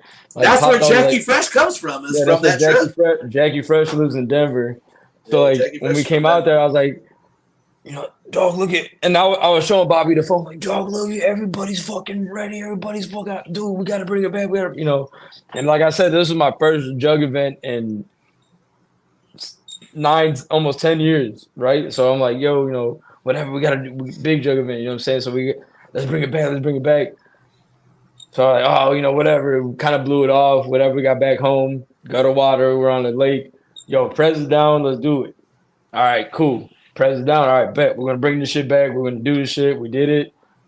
Here we are, fucking 6 years later. Whatever it is. It'll be like the first web show will be 6 years in July. So when we say it corresponds to what like Ouija Mac, though, it's really because when we gutter water dropped gutter water out on the lake or whatever, we talked about this shit or whatever. We really solidified the plan.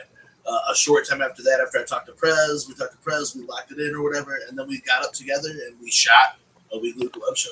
So since then, it's just been to me. It's been cool to see where it's at now when we tell that story from then. But it really does. It corresponds kind of with the Ouija arc with the fucking it goes like chronological shit, dude. It started with Trash Fire out here in Denver. All right, we're gonna do this. We're gonna keep going. All right, gutter water comes out. We're on the lake. Yo, if Prez is down, I'm down. Let's run it.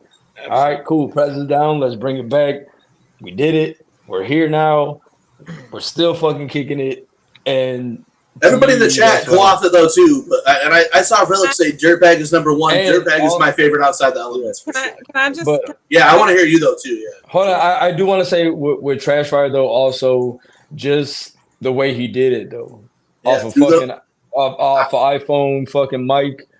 It just got that grimy like coming up feel.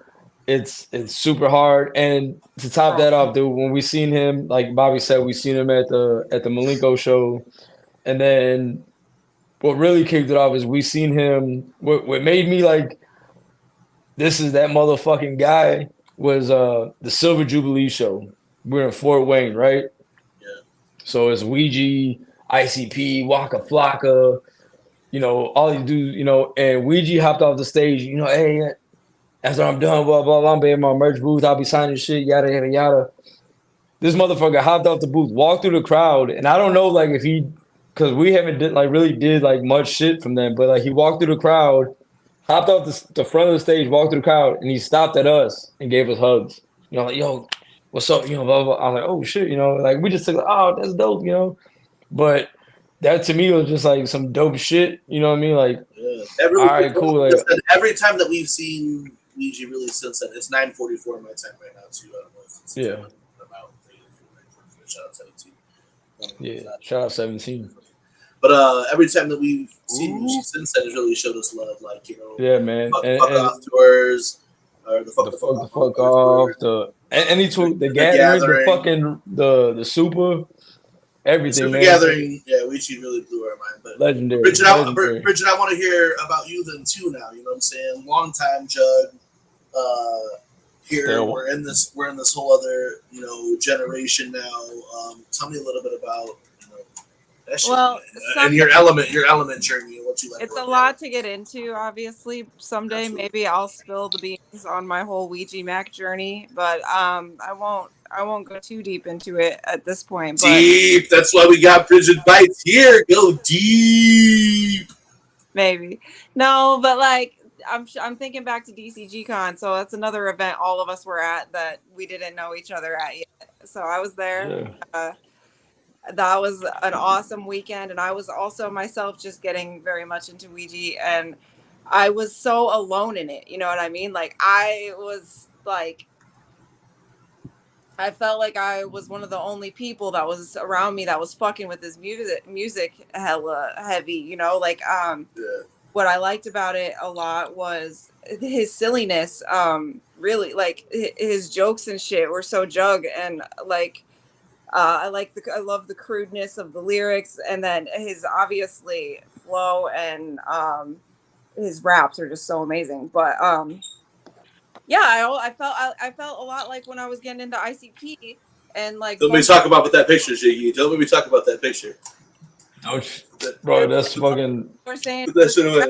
To me, so I was, and then do y'all remember like the year? Because like you guys talked about getting the web show back up and running, and like one of the reasons Wasteland is so special to me is because I was really getting into TeamMUJ when y'all were discussing Wasteland, and y'all were some of the only motherfuckers that were down with Ouija Mac, and that like I knew, and you guys were diving deep into it on a forum where we could all talk about it, and like that was hella fresh to me, and so that was how I got into the web show. So I wouldn't be here today without Ouija's music, you know. So and I wouldn't be off. To go off of that, like the Wasteland era, then, like I said, I really kind of just like I didn't want to bring up the Wasteland era because I have all kinds of thoughts and feelings connected to the Wasteland era. It was a heavy era, but like, dude, jack shit. You got fucking Broken. You got fucking Incantation. You got fucking like. There's so many songs on Wasteland. So many, like the Wasteland era was so fresh, and I feel like so many people thought it was the culmination to everything back then. You know what I'm saying? And it was so. It happened a lot of it happened during the pandemic. You know? Or just say Pandy Whammy. I forgot. We gotta say Pandy Whammy. I was going through like some of the lowest shit in my fucking life at that time, y'all. Like I was dealing with shit I've never dealt with before on some low shit and like scared and like, but that shit brought us all together in a way that was so special, you know. And so, well, then for you to say that you found us during that era is like crazy. Dope, because I remember when we did that. Because we started going live during did we do a review during that though, or was it Wasteland? It was Resistance 2 when we did the. That era. Resistance 2, the Walk to Wasteland was one that y'all were. Back then we were doing reviews because we thought, like, I don't know, man. Like, to me now, like, I'm just kind of like I'm only gonna talk about what I like. I'm never gonna talk about what we don't like. So there's really no point in doing reviews, because if you want to hear what we think about something, you could tune into the show, or you can see us on all the time shit. Like, we just feel like there was never a time that we're gonna fucking waste 10 minutes, a half hour, an hour talking about I just want to say though, that's why we stopped kind of doing reviews or whatever. I love them all, but if I had to rate the elements, Wasteland would probably be my least favorite. No, do you think that's what I want to go off of? No, don't get me wrong. Like I love Wasteland. Don't get me wrong. I love Wasteland. But if I had to rank them, it'd probably be my least favorite element. The Wasteland era, I feel like, was almost better than actual Wasteland itself. You know what I'm saying? Yeah. Resistance 1, Resistance 2. Resistance 1 and 2, the Walk to Wasteland and the Hell's Hollow tape, fire. I'm not saying that Wasteland isn't fire. Like, don't come and crucify me because I'm saying Wasteland is my least favorite. But if you're asking me out of my elements, and I know a lot of people like, bro, Trash Fire is your favorite house, Wasteland your least favorite. It's just Trash Fire has a significance to me, and Wasteland is hella dope. Don't get me wrong, like you said. But that's what Jiggy and Brigid. I don't want to cut you off, Jiggy, but I want you to keep going on this, and Brigid, I want you to go on this as well. But so, all right. So what I brought up to Brigid is that I feel like that in that era. So what happened during the Pandy Whammy? So I feel like there was a lot of weird shit that happened in that Pandy Whammy. You know what I'm saying? Also during that time, though, that's when we started going live. That's when we started connecting with more people. We started doing more things that way. So there is multiple times where it did feel better during the Pandy Whammy, during certain things or whatever. But the whole everything changed during the Pandy Whammy as well. So I feel like that did have different connotations. When you look back at the beginning, like Resistance, Walk to Wasteland, you know, there was great tracks as well. You know, Hell's Hollow tape. I feel like Hell's Hollow tape really was, like, I don't know, maybe the best of it all. You know what I'm saying? I think so too. I think Hell's Hollow tape too. It was another significant thing we had going on at that time. But that was in that certain era of the Pandy Whammy. We got like really Ouija showed us some crazy love during the Wasteland era. During the Wasteland era, but specifically Hell's Hollow tape as well, because we got to premiere Skin. Sorry, go ahead, Prez. I said that's when he dubbed us like Wasteland Warlocks or Warlocks. I have the video. I had that video saved too. But during the Hell's Hollow tape, like when that came out, so during that era, like Jonas did the fucking fall through the floor challenge. That video is crazy to watch the fall through the floor video now. You know what I'm saying? But then he also did. He leaked us Skin, bro. Like a lot of juggalos don't know. There's people who are watching right now, or who have watched tonight, or will watch later, who don't know that Ouija Mac leaked us skin the week before Hell's Holotape dropped out. You know what I'm saying? Like that was super fresh. That was during the Pandy Whammy. That album though has so much good tracks. All Blue, Do the Math, Princess Ouija, The Plague, fucking, you know, Where I Belong, right where I belong, and that's around the time I met Pink Malenko too. So that's why like Hell's Holotape, Resistance. That's why I wanted people to bring up that era besides me, because I have different feelings for that era. I'm not, and I'm gonna go off what Jiggy said off of Wasteland. I think people at one point people assumed that Wasteland was gonna be the culmination of maybe the first era of what the Elements or whatever. And if that was the case, then it would be disappointing, because then what you got, what Stalewind was. Yeah. But not even after that. And like someone mentioned Dirtbag, Relic mentioned Dirtbag in there. Dude, Dirtbag, Fallen Angelic, Pretty Uglies. Of course, but yeah, like Pretty Ugly, like all those are really special to me. But like, can I just say that like during the Pandy Whammy, during these hard times that I was going through, just coming on and bullshitting on the Weekly Wicked Web Show gave me something to fucking look forward to. And like, you guys, we didn't even know each other back then, but like y'all were really giving me fucking like, just like hope and good vibes, and I really needed that shit in that time. So thank you. That's what's up. Well, we appreciate that. That does slow down that era. That was something else that I didn't want to why I didn't want to talk about the era, because I wanted to see it. Like, it's cool to hear from you. And I had, we asked the chat what their era was or whatever. So here, like, we know significantly that during the Pandy Whammy, what MUJ was before and what it is today was affected by that, to where there's people who watch our show. There's people we go for 4 hours sometimes and talk. You know what I'm saying?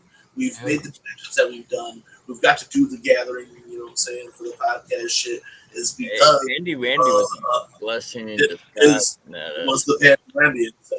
The Pandy Whammy really was, like Bobby said, like it was the first time we went live, and shout out to Carnival Spirits and Beastmaster for that, man, because we were doing pre-recorded shits. You know, Bobby would edit the shits, add out, take out whatever, crazy shit we said or whatever. There's a lost episode that was probably our greatest web show ever that no one will ever see because it got lost in the sauce.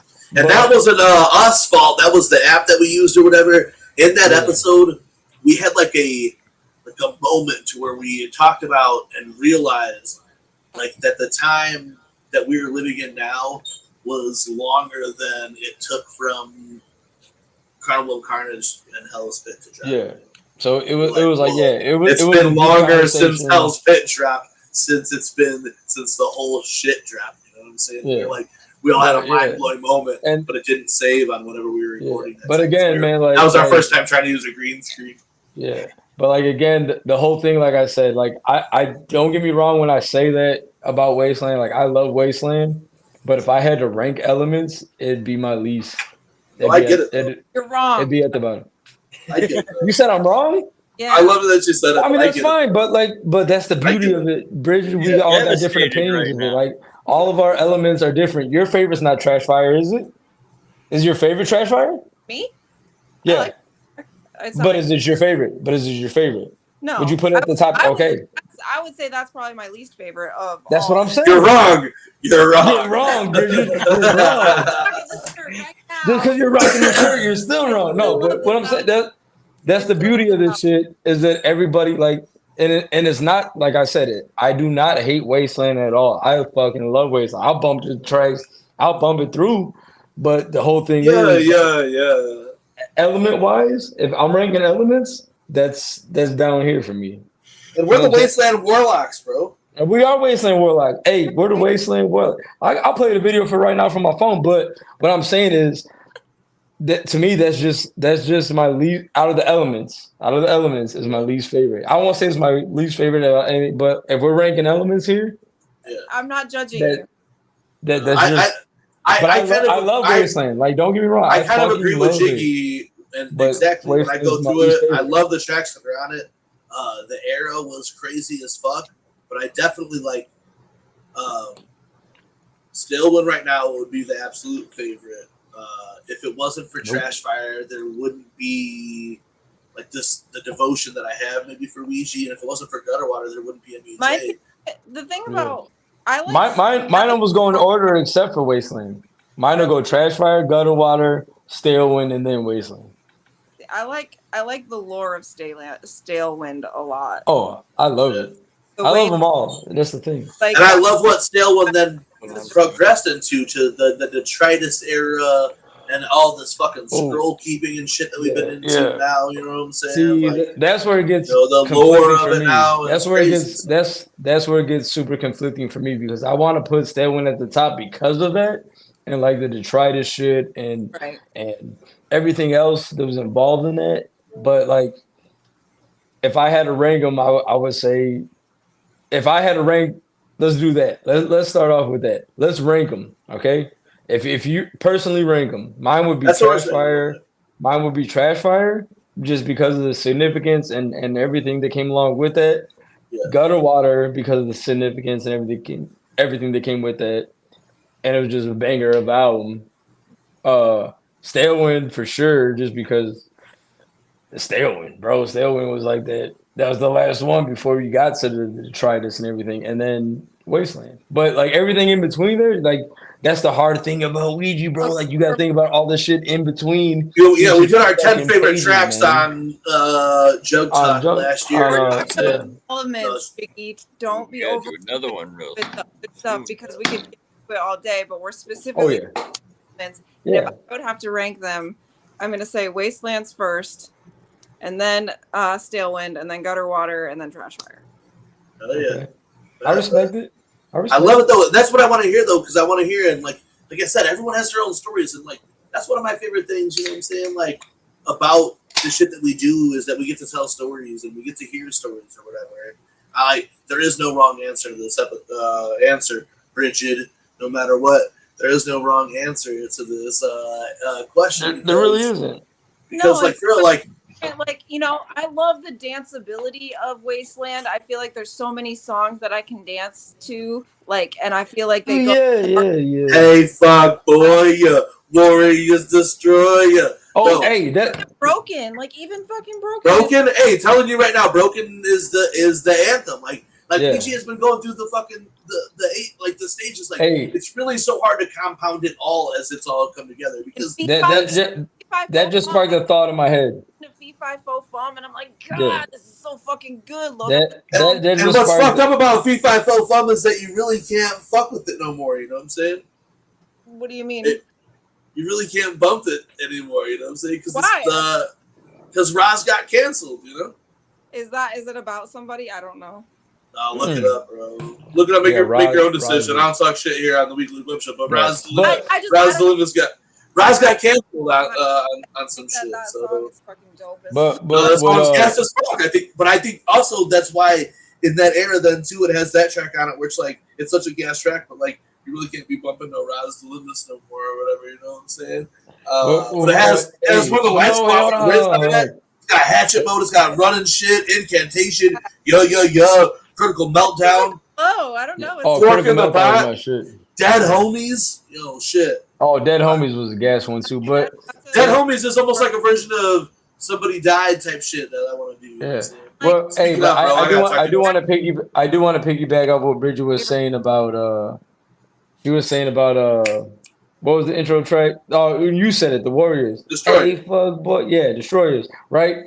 Oh, yeah. I wanted to go back a little bit because we were talking about. I know we were talking about Anamoya earlier, but back to Kennel Cough. Ouija's always had that intro track that'll fuck you up in the beginning. You know what I'm saying? He's always had that. Grab your attention from the beginning? Yeah. His first track always was like, and it's like, all right, now you ready? Come on. I'm going to wake your ass up. Here's a slap to get you going. Even one of the tracks is called Wake Up. Yeah, and then bring it the fuck on. And dude, and the Stale Wind, that, dude, to me, Wake Me is probably the most fire intro track ever. Yeah. On any of the elements. If we had to rank, I don't know, it's a whole different story. Still one of those Portal, but then Wake Me, 6-foot hatchet, Fill the Space, Killer Like, Boiler Room with Gizmo, excuse me, Return to the Murder Go Round, fucking classic, bro. Like, Beast of Dior, regardless, still the fucking classic shot. 99 Support Story, Massacre, Mo Murder, that fucking Fern shit or whatever, you know, FURN, you know what I'm saying? In the house. Fucked up right now? Go ahead, dog. Go ahead on now, or Go ahead on is gas. All right, right. Like I said this back when it dropped on any record. You know what I'm saying? When you look at type shit, you look at the track list on a record. Track listing is so fucking important or whatever. But you go ahead on Christian Mingle, You're Dead, 3 in a row, straight fucking slappers, middle end of the record type slappers or whatever, bro. To go, that shit is crazy as fuck. I'll say Go Ahead On is probably my favorite on fucking Go Ahead On, bro. I'm telling you, like it is like Ouija has always spoke to me in eras, you know what I'm saying? And still when it was another time he was speaking to me during the eras or whatever. This prophecy that we've been talking, like I said, if it wasn't for Trash Fire, I wouldn't be out there fucking prophetizing for Ouija Mac like I have been, bro. Just like and I'm not even trying to like talk shit or whatever, but like a lot of like, you know, we come from Lake Station or whatever. A lot of the homies out there, I put on the fucking Slice EP when I was a fucking chick. You know what I'm saying? And just as it went on to Ouija Mac, I heard of Ouija Mac and I put these motherfuckers on because like this, I knew this was the fucking future. Little did I know it'd be where it is right now, though. Hell yeah, that's good. You see what I did there? You say you got your Trash Fire, you got your Gutter Water. Oh, hold on. I'm backwards. Here's Wasteland, Stailwind. I put all these stickers in the corners. Because I don't know.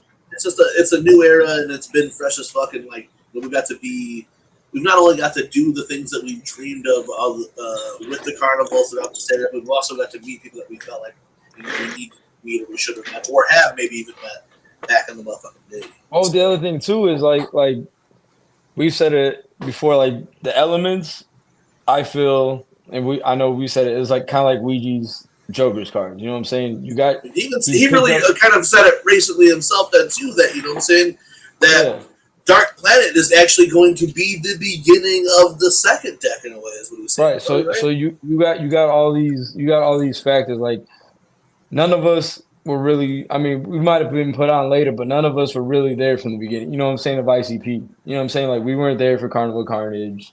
We might have been alive, but we were young. You know what I'm saying? We were super young or didn't know anything about it, whatever. But this we got to see from beginning and we're seeing it to its end. You know what I'm saying? Yeah. Which is dope in itself because we do know about it, you know what I'm saying? Like we do know about the Dark Carnival. We do know about, you know, the first 6. We knew about the second deck coming. We know about this next deck coming. But from beginning to end, we've witnessed, like legit witnessed everything from these elements, from Trash Fire to Stailwind, everything in between, everything that's coming after.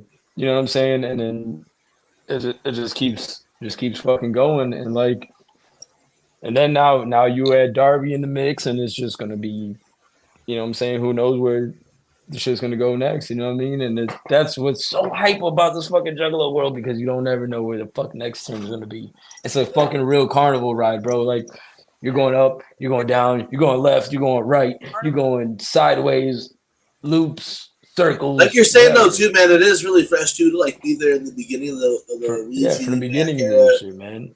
Because you know, I didn't start listening to Slice EP till after Little Box had dropped, and to be like with it all now and watching it all, and dog, I mean, like, you know, I don't know, I just like it makes us feel like we're part of it. You know what I'm saying? And that's another thing to you up and coming young jugs. Do your homework, because we weren't there from the beginning either. You know what I'm saying? We weren't there, but we did our homework. We went back. We studied this shit. We went and did this shit. We fucking lived this shit. We didn't have the internet back then like that either, you know? Yeah, we didn't have the internet. So now you got the shit at your little tippy fingers.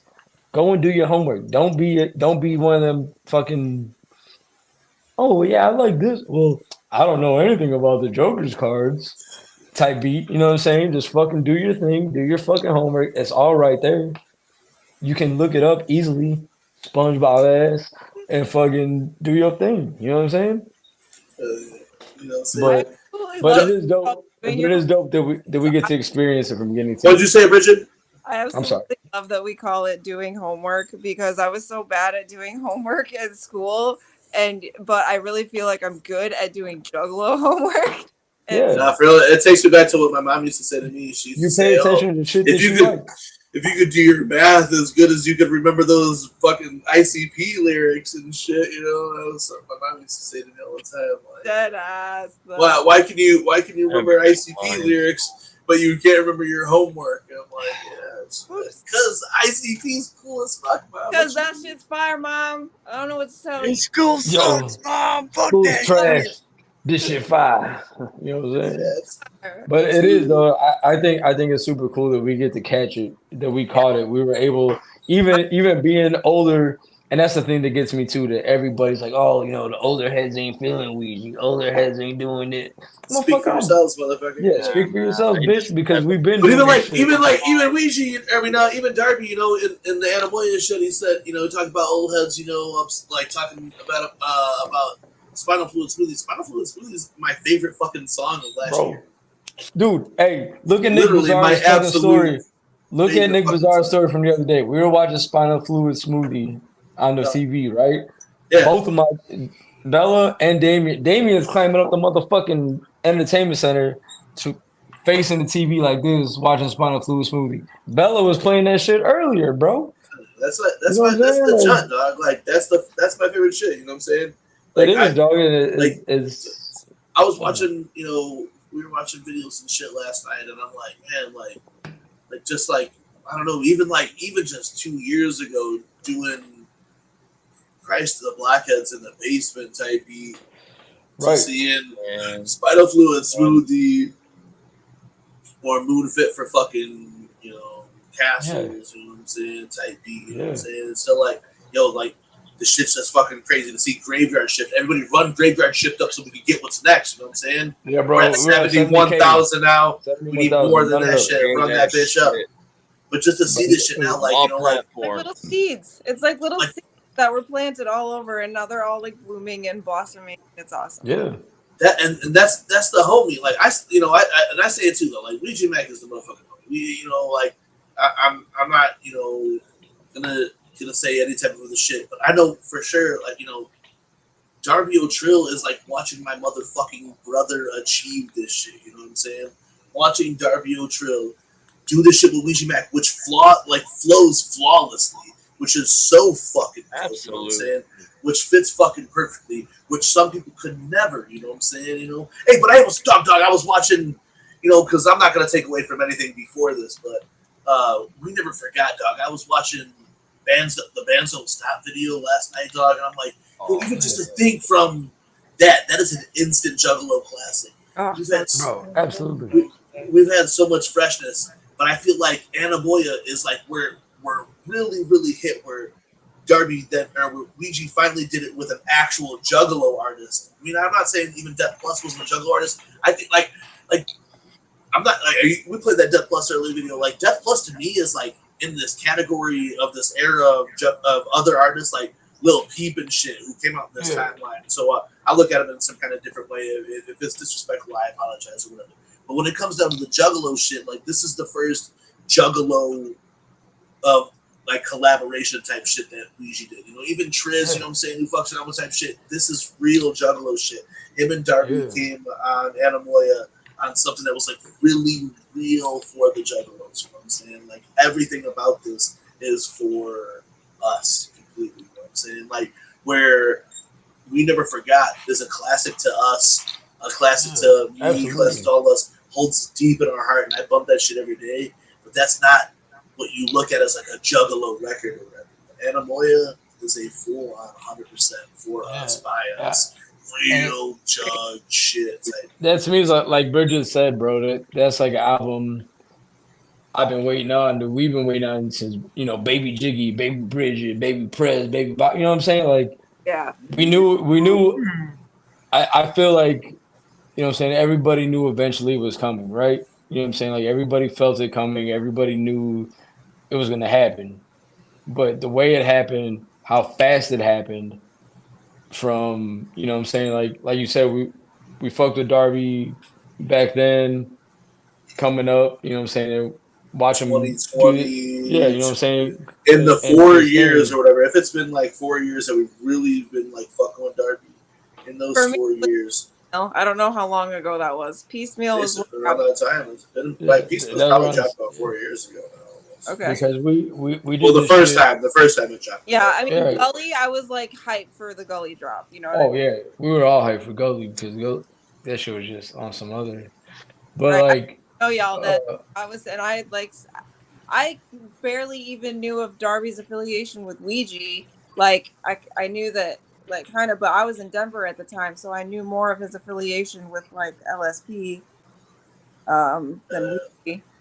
Yeah, you know, he's got that track on Piecemeal and too with Ouija. When I was first getting into Darby, that was the thing that I noticed right away was that in that entire everything that I'd heard from him up until that point when I heard him, Ouija on that track, everything that Dev had did for him up to that point didn't sound like a Ouija track. And then the Rugs Tarpon to me type shit or whatever, that beat is the first beat that I heard Darby on that really sounded like a Ouija type beat. You know what I'm saying? Where like that's when I was like, yo, Dev for sure is like that's when you like notice the contrast. Even if you noticed it or whatever, or you're fucking with it or whatever, but that's when I noticed for real, like the real contrast was that in that track that was the first time that I heard Darby on like a Ouija beat. A Ouija Devereaux beat, you know what I'm saying? Yeah. Yeah. That's like we said earlier, man. You can tell like the whole Anamoya shit, man. Like he's got beats that you can tell like that's what again why Dev is the GOAT, bro, because like you can tell this is a Darby Dev beat. You know what I'm saying? This one is a Ouija Dev beat. This one's meant for Ouija, this one's meant for Darby, whichever way you slice it, you know what I'm saying? But then you get Anamoya, and it's like this is it's meant for them to, like we talked about earlier, Brigid, you know, Prez, before you came on, we were talking about like how well they mesh together.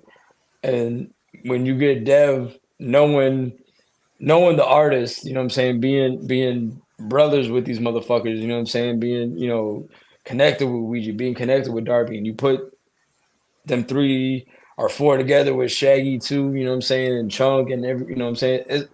I seen Kev Buck say it when Anamoya dropped. It's a Voltron of a fucking album. It's a fucking Mighty Morphin, you know, it's a fucking Megazord, bro. Like Ouija Mac, Darby O'Trill, you know, Morphin Time type beat.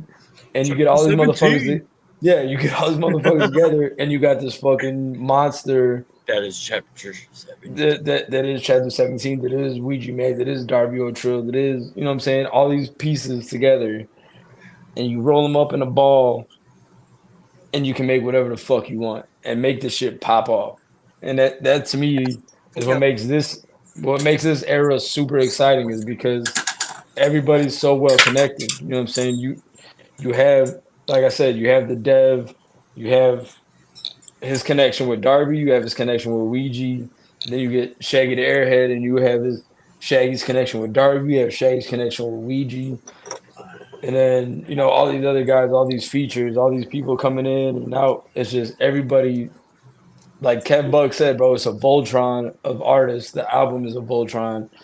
The chapter 17, the chapter 17 is a fucking...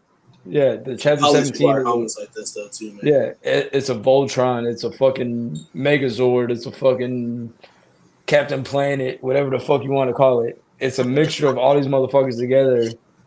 That, like local clown crew said, I know I had it up there. The thing about chapter 17 is knowing juggalos will live and grow beyond me. You know what I'm saying? And that's what it is, bro. Chapter 17 is that.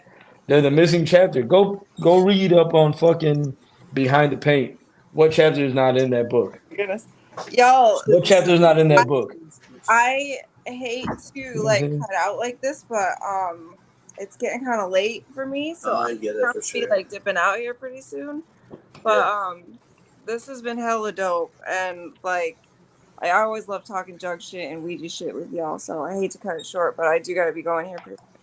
No, for sure. Brigid, we'll catch you next Saturday night on That Shit's Trash, That Shit's Fire, the championship round. Oh, shit. Right now, you kicked it with us for like the last like 2 hours, 2.5 or whatever. Real quick before you go, let these people know what they can expect and what they should do next Saturday night here on all TeamMUJ networks. Yo, so if you jugging, if you down with the culture, if you're trying to support and elevate the culture and the Juggalo world, tune in to the fucking Wicked Weekly Web Show every week and fucking come out next week to the Trash Fire competition. I am bringing my favorite tracks right now. I'm bringing my best shit. I've been trying to save my favorite stuff for the end. I'm also gonna try to bring new visuals. Really, it just depends on what the fuck I can get done this week to prepare. And honestly, y'all, like, I'm just hyped to be a part of this. I'm having so much fun with it. So expect to just see more Brigid. And yeah, if y'all could come through with your fires, that would be the shit. Because yeah, like I said, I'm gonna need help. If y'all want me to win, I need that help. I'm gonna be in the chat, of course, but you know, the homies at TeamMUJ, you know, they're neutral, and so I really need my to pull up and show love. And if I don't win, that's okay too. You know what I mean? If you want to vote for Cheese House and Humble, those are some fucking amazing ass artists, and you should do that. But either way, pull up. It's gonna be a good ass time. You know, thank you, TeamMUJ, for putting this shit on. I know it takes a lot of work. I know it takes a lot of time and energy and thought process. So from, you know, bottom of my heart, thank you for letting me be a part of it and just like putting it on. As always, I love watching the competition, and to be a part of it is so hype, for real.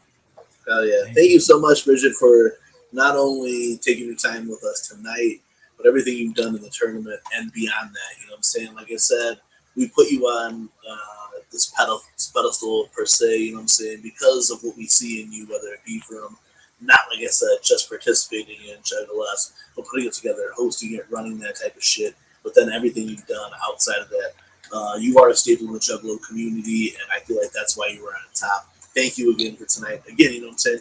We have no ties here to Brigid Bites, but she is a fan favorite, and we love her. So. And, you know... Whoa, is that you or Dickie B? Sorry, I've been hanging out with that guy too long, you know? Y'all know that I keep it real too, you know? Like, I care about my relationships, my interpersonal relationships with my friends, and so you guys have just been nothing but awesome homies to me, and just great people, and like I appreciate the fuck out of all of y'all, and a lot of the people that I've met through y'all. So, you know, it's nothing but love. Oh yeah, let's keep fucking riding. More in 2024 is how we're doing it. Brigid Bites, we'll see you next Saturday night and beyond. You know what I'm saying? Much motherfucking love. You guys see it on the fucking screen right there. Follow Brigid Bites on all social media and join us back here next Saturday and catch her perform at her highest abilities on That Shit's Trash. That Shit's Fire. Thank you so much. Brigid Bites. I promise. I love you. How did we get it last time, Brigid? I don't know. It doesn't work for me. You have to be just on the mobile for it to work or something. One time, but I don't know if I can get it. Sorry, guys. I can't get the fireworks going. Hey. All right. Thank you, Brigid. Much motherfucking love. Much love. Bro, hey, I am getting big, handy, whammy vibes here as I got Jiggy Fresh and Presburgerus joining me only on the stream like this. This is pretty fucking fresh, man. Shout out to Ninja with the pencil. Does this give you pandy whammy vibes, chat? Does it? Very much so. This gives me big 2020 MUJ vibes. Jiggy Fresh, Presburgerus, next Friday night. Holy shit. We will be in Columbus, Ohio. Yeah, brother. For JCW Lunacy. Now we got Willie Mac and Ouija Mac in the same place at the same time, brother. Tell me, how hype are you guys? Bro, I'm super hyped because I gotta switch these pods on. I didn't think we were going to be able to go. Yeah. You know what I'm saying? And Jordy ended up finagling some scheduling and taking one of her days off that she was supposed to have and worked out to work that day. You know what I'm saying? So everything worked out. She was able to get the days off. And so, yeah, dog. Carnival provided. The Carnival super provided. Hell yeah, man. I'm really excited, bro. We should pull up with signs. We should make signs, bro. I'm gonna go get some. I'm down to get some poster boards. I'm gonna poster board tomorrow. Back in the day, we made like this sign that said like TeamMUJ in the half or JCW. So I want to do something like that, and maybe a Ouija Mac or a Willie Mac sign or some shit. But we should all make signs. Let's fucking correspond. You know what I'm saying? And let's fucking make some signs or whatever, bro. I think that'd be really fresh for us. I'll have a sign that says "Fago Warrior" with an arrow pointing at me. Hell yeah, bro! Yeah, bro. To do the kayfabe type beat, dog. Yeah, Fago Warrior. I can need to find me. I'm gonna put on my I want to write the guy behind me can't see. Hell yeah, bro. My C17 balaclava and just says Fago Warrior. We'll have to spread out a little bit, or we'll just switch signs. You know what I'm saying? But with an arrow pointing down.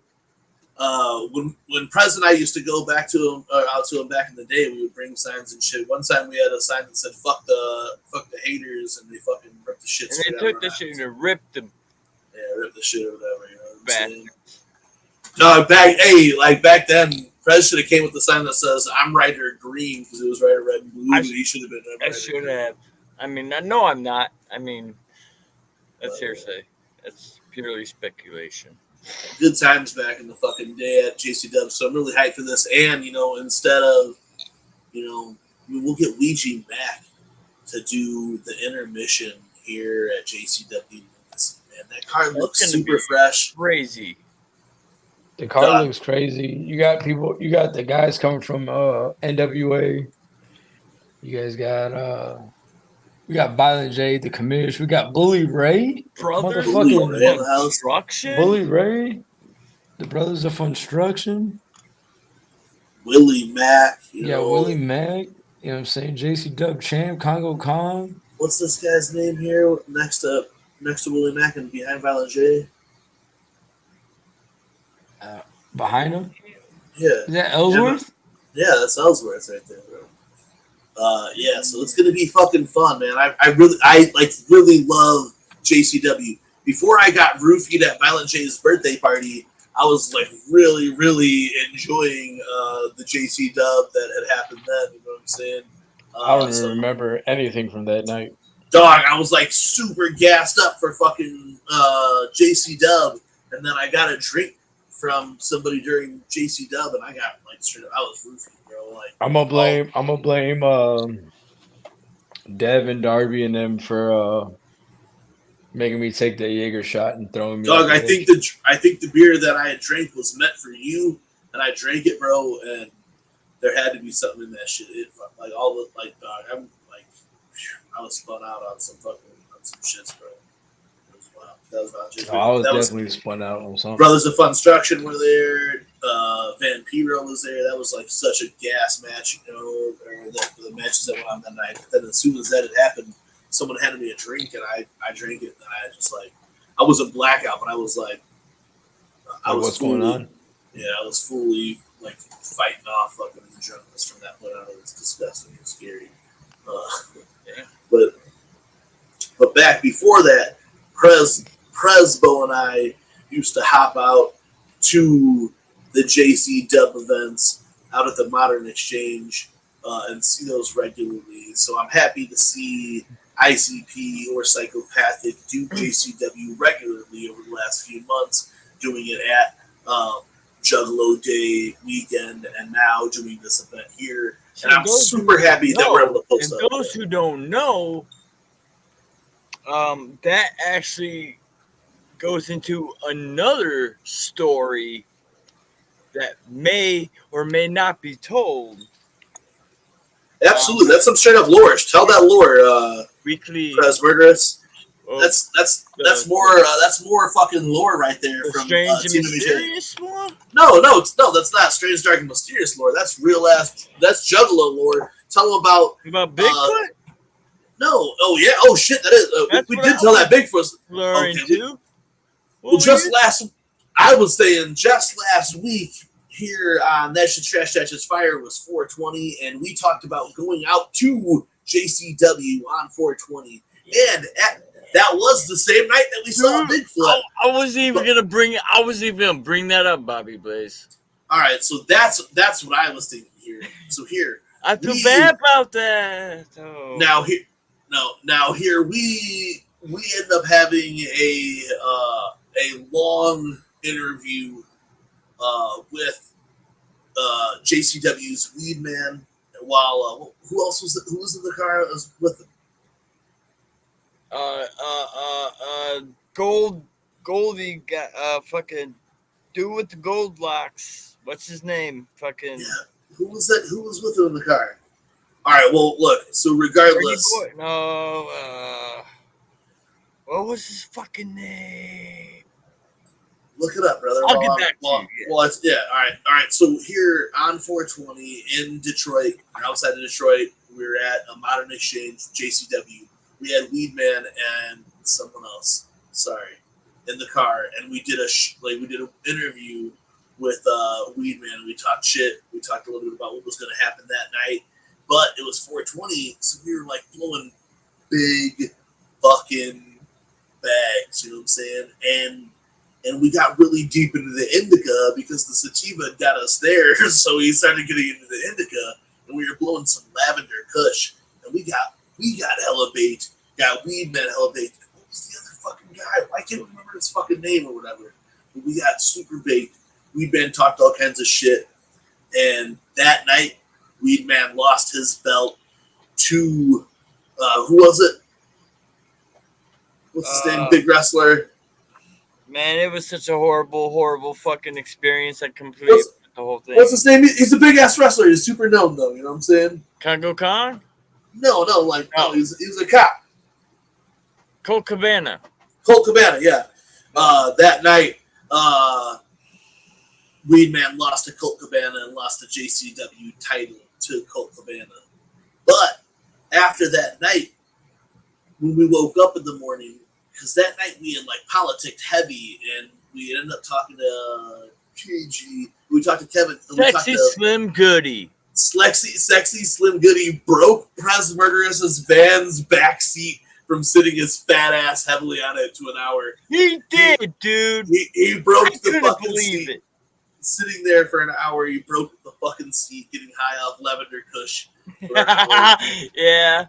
We smoked nearly an ounce of marijuanas with the Weed Man and Sexy Slim Goody at the back of the Astro van for fucking a couple hours or whatever. But that night we had also talked about Jay. That was the first time that I had a long form conversation with Violent J. And woke up not the next morning, but 2 or 3 days later, and Violent J had tweeted, "Much love to Midwest United Juggalos. We run this shit, bitch." And I promptly unloaded the one bullet out of my gun, loosened the rope around my neck, closed the lid on the pill bottles, unplugged the toaster oven that was next to my bathtub, and went on with the rest of my life. Taking to the Duke of the Wicked. But yeah, that was on the way home from that though. Prez Murders was saying that Strange, Dark, and Mysterious style. That's when we saw Bigfoot on the side of the road as well. So that was a whole long night. But that was 420. I alluded to it last week. I put a tweet out saying that I've had a lot of cool opportunities or cool moments on 420 outside of just smoking marijuana, but many going to cool shows, going to cool places, Red Rocks, meeting Violent J, you know. Speaking of the Strange, Dark, and Mysterious, I do want to. I'm gonna talk or text my brother and see if he's either willing to come on or if he records us something, bro, I could edit it up for him or some shit. Or just tell us about, or even give me a little bit of shit I can write down just for his. Remember, I was telling you about he had this. Yeah, that would be so cool, bro. Because he said I forgot. Damn, I have to ask them what podcast it is, but they do like fictional take on something that's like already happened, and he wants to do one on Lake Station. I forgot like all this. I told you about it, but I have to ask him about it or see if he'll come on, or record us a little something just to talk about it. You know what I'm saying? And then I'd kind of like to do it the episode after next weekend if we're gonna do one after that. So after Trash Fire. Yeah, so after Trash Fire, if you were still down to do that, and then the following I'm not doing it because we got Trash Fire. We got JCW, Trash Fire, and then the following weekend. If you're still available the following weekend, let's get together and let's do straight. Yeah, that'd be dope. Because then we'll go live during JCW. Yeah.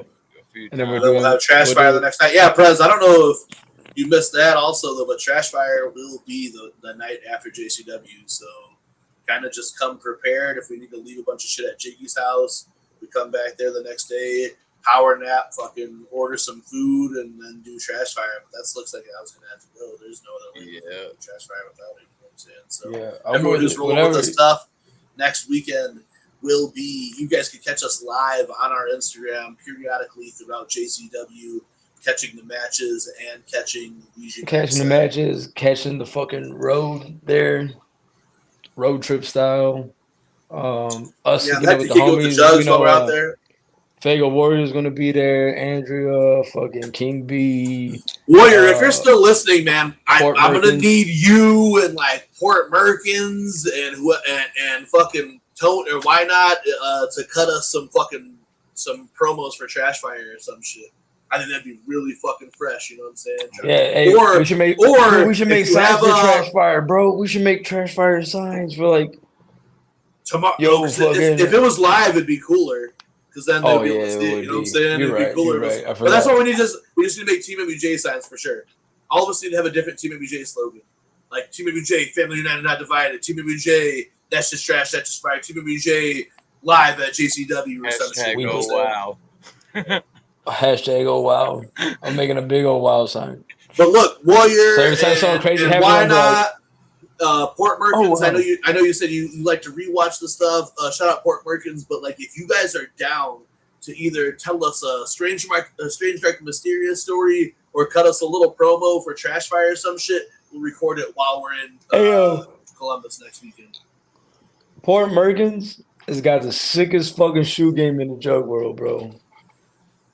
I'm not going to be snapping, dog. I won't be surprised if he had some custom fucking JCW juntas. Dog, this motherfucker. Hey, he had posted some shit the other day. I was like, man, I need to get Port Merkins fucking shoe connect, dog, because. Hell yeah, hey. And outside of like what we're just saying, I see Fatal Warrior saying that everybody who's going to JCW, if you watch this right now, if you're going to JCW next weekend, bring a sign. Make a sign. Yeah, Willie make a sign. Mac, Congo Kong, fuck my mom. Anything, bro. Make a sign. Bring a fucking cool ass sign. Look at the roster. See who's coming to fucking perform. Bring a fucking Violent J. Do a moonsault. You know what I'm saying? Do something. Make a sign. I know he is, but still, just make a fucking sign. You know what I'm saying? Draw a hatchet man. You know what I'm saying? If you're pulling up to JCW next weekend, bring a fucking sign. Go to Wally World or Walgreens, whatever's closer. Whatever. And write a fucking sign. Yeah. Grab a box out of the garbage and write something on it. You know what I'm saying? Just bring a sign to JCW Lunacy. Write Lunacy on that bitch. You know what I'm saying? Write fucking, write JC Dub on that bitch. It doesn't matter. Just pull up on that bitch and come with this fucking sign next weekend at JC Dub. And like, this is a real fucking wrestling show. Let's be hype about this fucking wrestling show. And for dog, if anyone's on the fence about it, you got T-Mobile. You can get fucking 18% off on your ticket at T-Mobile right now. Go to your fucking T-Mobile Tuesdays type beat or whatever, and you can get that shit. You know what I'm saying?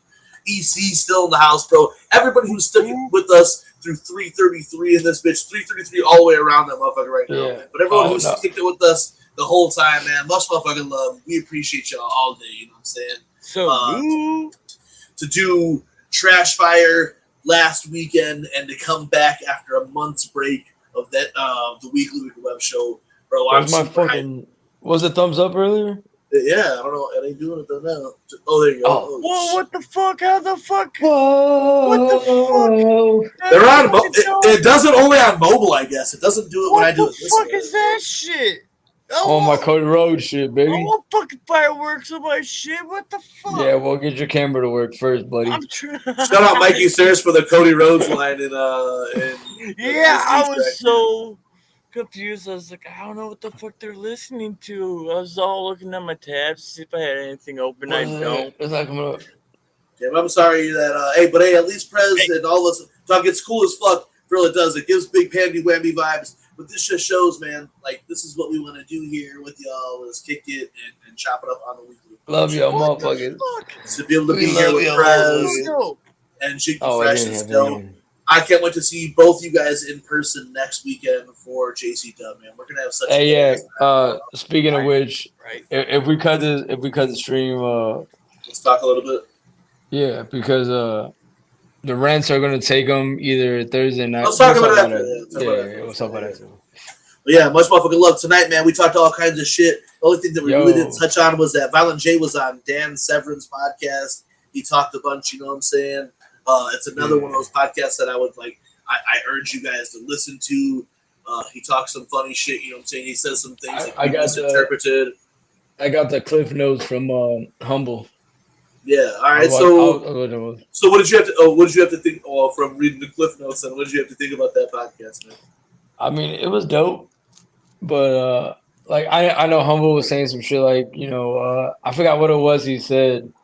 They kind of threw it off to like, yo, did he say this differently before? You know, like the story and shit. I forgot what story it was. Fuck. I want to watch that Humble episode, but I didn't want to watch it until we did our show or whatever, just in case. Yeah. Watch Humble shit. We can talk about it future, but yeah, go peep Humble shit. He'll give you the cliff notes on it. But yeah, do watch the episode if you can. Dan Severn fucking looks old as fuck.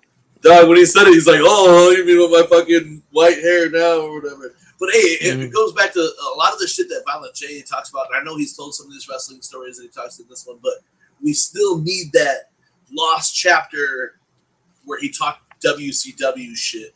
You know what I'm saying? Absolutely, bro. Oh man. We still need all the WCW stories, man. Yeah. After listening to the fucking the audio book and shit. Incorporate that in his new book. Yeah, dog, he could write a whole book just on the WCW era, bro. Like that whole era, they could write a whole fucking book on just that shit, and they got left out of the fucking thing. You know what I'm saying? Goldberg, so always homeboy stuck his hand down his pants and fucking shook his hand. That was it. That's what that one homeboy. Someone's like, I thought it was fucking Goldberg or the other dude. Choked the guy. Yeah, they stuck his hands down his pants and with to shake Goldberg's hand, or Goldberg stuck his hands down his pants with to shake old dude's hand. I want to hear all those stories, you know, because that era was crazy, bro. And that was one of my favorite eras of the WCW time then too. You know what I'm saying? Like, just like that was like showing my like you know, even after, you know, the SummerSlam shit where they came out the oddities, but really when they did the WCW stuff, that was like really showing like my mainstream friends, my wrestling friends, yo, this is ICP, dog. Like, you know, these guys are fucking with Ravens flock and shit. Yeah, these guys are shit, bro. The whole storyline with fucking Sting and fucking Vampiro and shit back then was just so crazy that ICP got to be part of that. You know? Like, that was like that was some big shit, bro. Where they were lighting each other. I remember watching shit back then. Which is dope is like you watch it back now. You know what I'm saying? Like the fucking with the network, you can watch all that shit. Yeah, Peacock got it all on there now though, instead of having a network and shit. You know. That's what I meant. Peacock network, same shit. Yeah, it is basically now. You know. Man, hey, look, tonight, for real, we covered all types of fucking dope-ass topics, from the new Darby Trill, Shaggy the Airhead shit dropping May 10th. Shaggy the Two Dope is about to drop it and end his tour in Chicago, Illinois tomorrow. If we weren't going to JCW, I'd be going to that shit. You feel me? You know what I'm saying? We talked the next episode of Strange, Dark, and Mysterious, and the beginning, the Road to the Gathering, the Juggalos. We talked Elements, man, our favorites right now. You can cop those fucking hats and much more on Chapter 17 You know what I'm saying? I'm still thinking about copping that vest, dog. That vest just cold. I thought you ended up doing it earlier when you said it. Dude, hey, I was super fucking close, dog, but I gotta check the phones, especially after these people just came in, got these shits in here, the cameras and all that bullshit. Hey, now at least you'll be able to see Bigfoot when he's coming near your crib or whatever. You know? See who? Bigfoot when he's coming through. Oh yeah, Bigfoot in the back. Yeah. Shout out, Anna Moya. Speaking of that crazy shit, bro, my shit went off at like right after these dudes left, like about like 11:30, 11 something. It went off, and there was nothing back there. Strange, dark, and mysterious. Who knows? Mysterious, man. Can't wait to get some videos, and they'll be in our Halloween edition of Strange, Dark, and Mysterious. It said a person was detected. And I went back and I like, even rewound the video and shit and everything. There's nobody back there. It was wild. Motherfucker said your place was haunted. You know what I'm saying? Yeah, it might be. So no, that was the neighbors. We talked, the Element talk. Dark Planet is coming. You know what I'm saying? Revelations Tour 2 starts soon. We got Ouija Mac coming up again this Friday night in Columbus, Ohio. Soul City, Soul Tours in the city. You can jump at. We got Milo J and Dan Severin. We had special guests here tonight. Brigid Bites talking that shit trash, that shit's fire. Her work with Juggalesk, the music video she dropped during the tournament, much more. And we talked a lot of our favorites of Anna Moya. It's been a fresh fucking episode, and I'm really happy we were able to feel good to be back. Hell yeah. Next weekend, we have not only JCW kicking off Friday, but we reached the climax of the That Shit's Trash, That Shit's Fire tournament series with the championship round. Brigid Bites versus Cheese House versus Hamalama. Who will win? Who will take the spot? Who will take the trophy from Mount Vesuvius? Will it be Hamalama taking 2 trophies? Will it be Cheese House blowing everyone away? Or will it be Brigid Bites? Come in and find out next Saturday night here on all TeamMUJ's streaming networks. Tune in on Instagram to see little bits and pieces of our trip to JCW. And until then, man, it has been super fresh to kick it with y'all tonight. Hell yeah. I am your boy, Bobby Blaze. I am your boy, Jiggy Fresh. And I'm Prez Murderous. We are TeamMUJ. We love you, motherfuckers. Thank you for kicking with us nearly 4 hours again tonight, man. And honestly, we could have did this another 2, but we're cutting it up. So we'll see y'all next Friday night at JCW Lunacy. If you are pulling up, make sure you get a TeamMUJ button while you're in the house. Prez, don't forget to bring your Prez ones. They're already packed. Hell yeah. So Prez, Murderous, exclusive buttons, TeamMUJ exclusive buttons. We're only bringing 17 a piece, maybe even less. You know what I'm saying? Maybe we're going to bring just 17 total. And y'all can get them while you're there. Much motherfucking love. Shout out EC Juggalo, JR, Spooky Hippie, Spoken Realness, everybody else who kicked with us all night. Big Sis, Brigid Bites for joining with us on the panel. Warrior. So fucking fresh. Batman. All you motherfuckers, man. Yeah, Batman was in here too, man. Bless up to Batman, a real fucking Juggalo legend, you know what I'm saying? Warrior, you got fucking, you and Animaniacs got him last time I saw you, you know what I'm saying? You fucking put him on those bunny ears that you gave to that fucking chick or whatever. Shout out Chris Watilla, Doug. Let's fucking plan a yak trip this fucking summer, Chris Watilla. Yo, I need to get a yak repair kit for mine. Let's fix yours, brother. Yeah, I'll bring it over to your house soon. Yeah. Bring it if you can. Bring it soon, and then I want to get I seen it. I was already looking at kits on Amazon and shit to fucking repair Chris Wasilla, let's get together. Let's do a trip. You know what I'm saying? You come out here, we'll do a big long river shit. We'll come out there or some shit, do some fucking stuff in the UP. Let's do that shit, man. I need to get back on the water.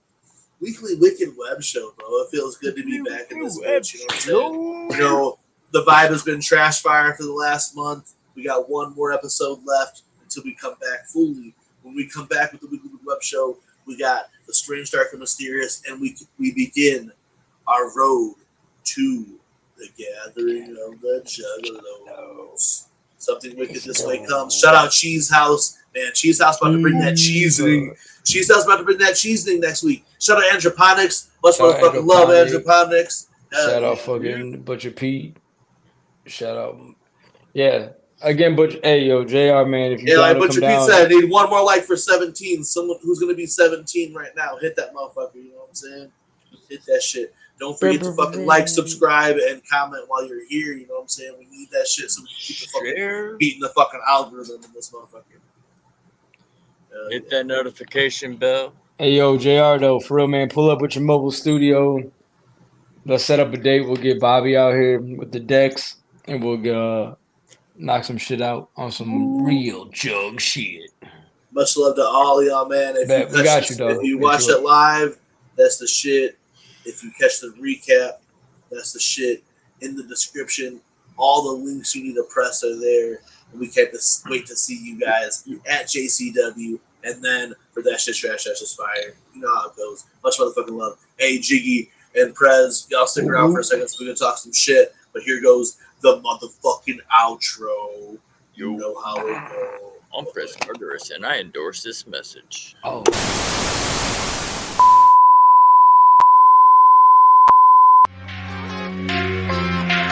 It's the Weekly Wicked Web Show with TeamMUJ. Family united, not divided, let me hear you say. It's the Weekly Wicked Web Show with TeamMUJ. Family united, not divided, let me hear you say.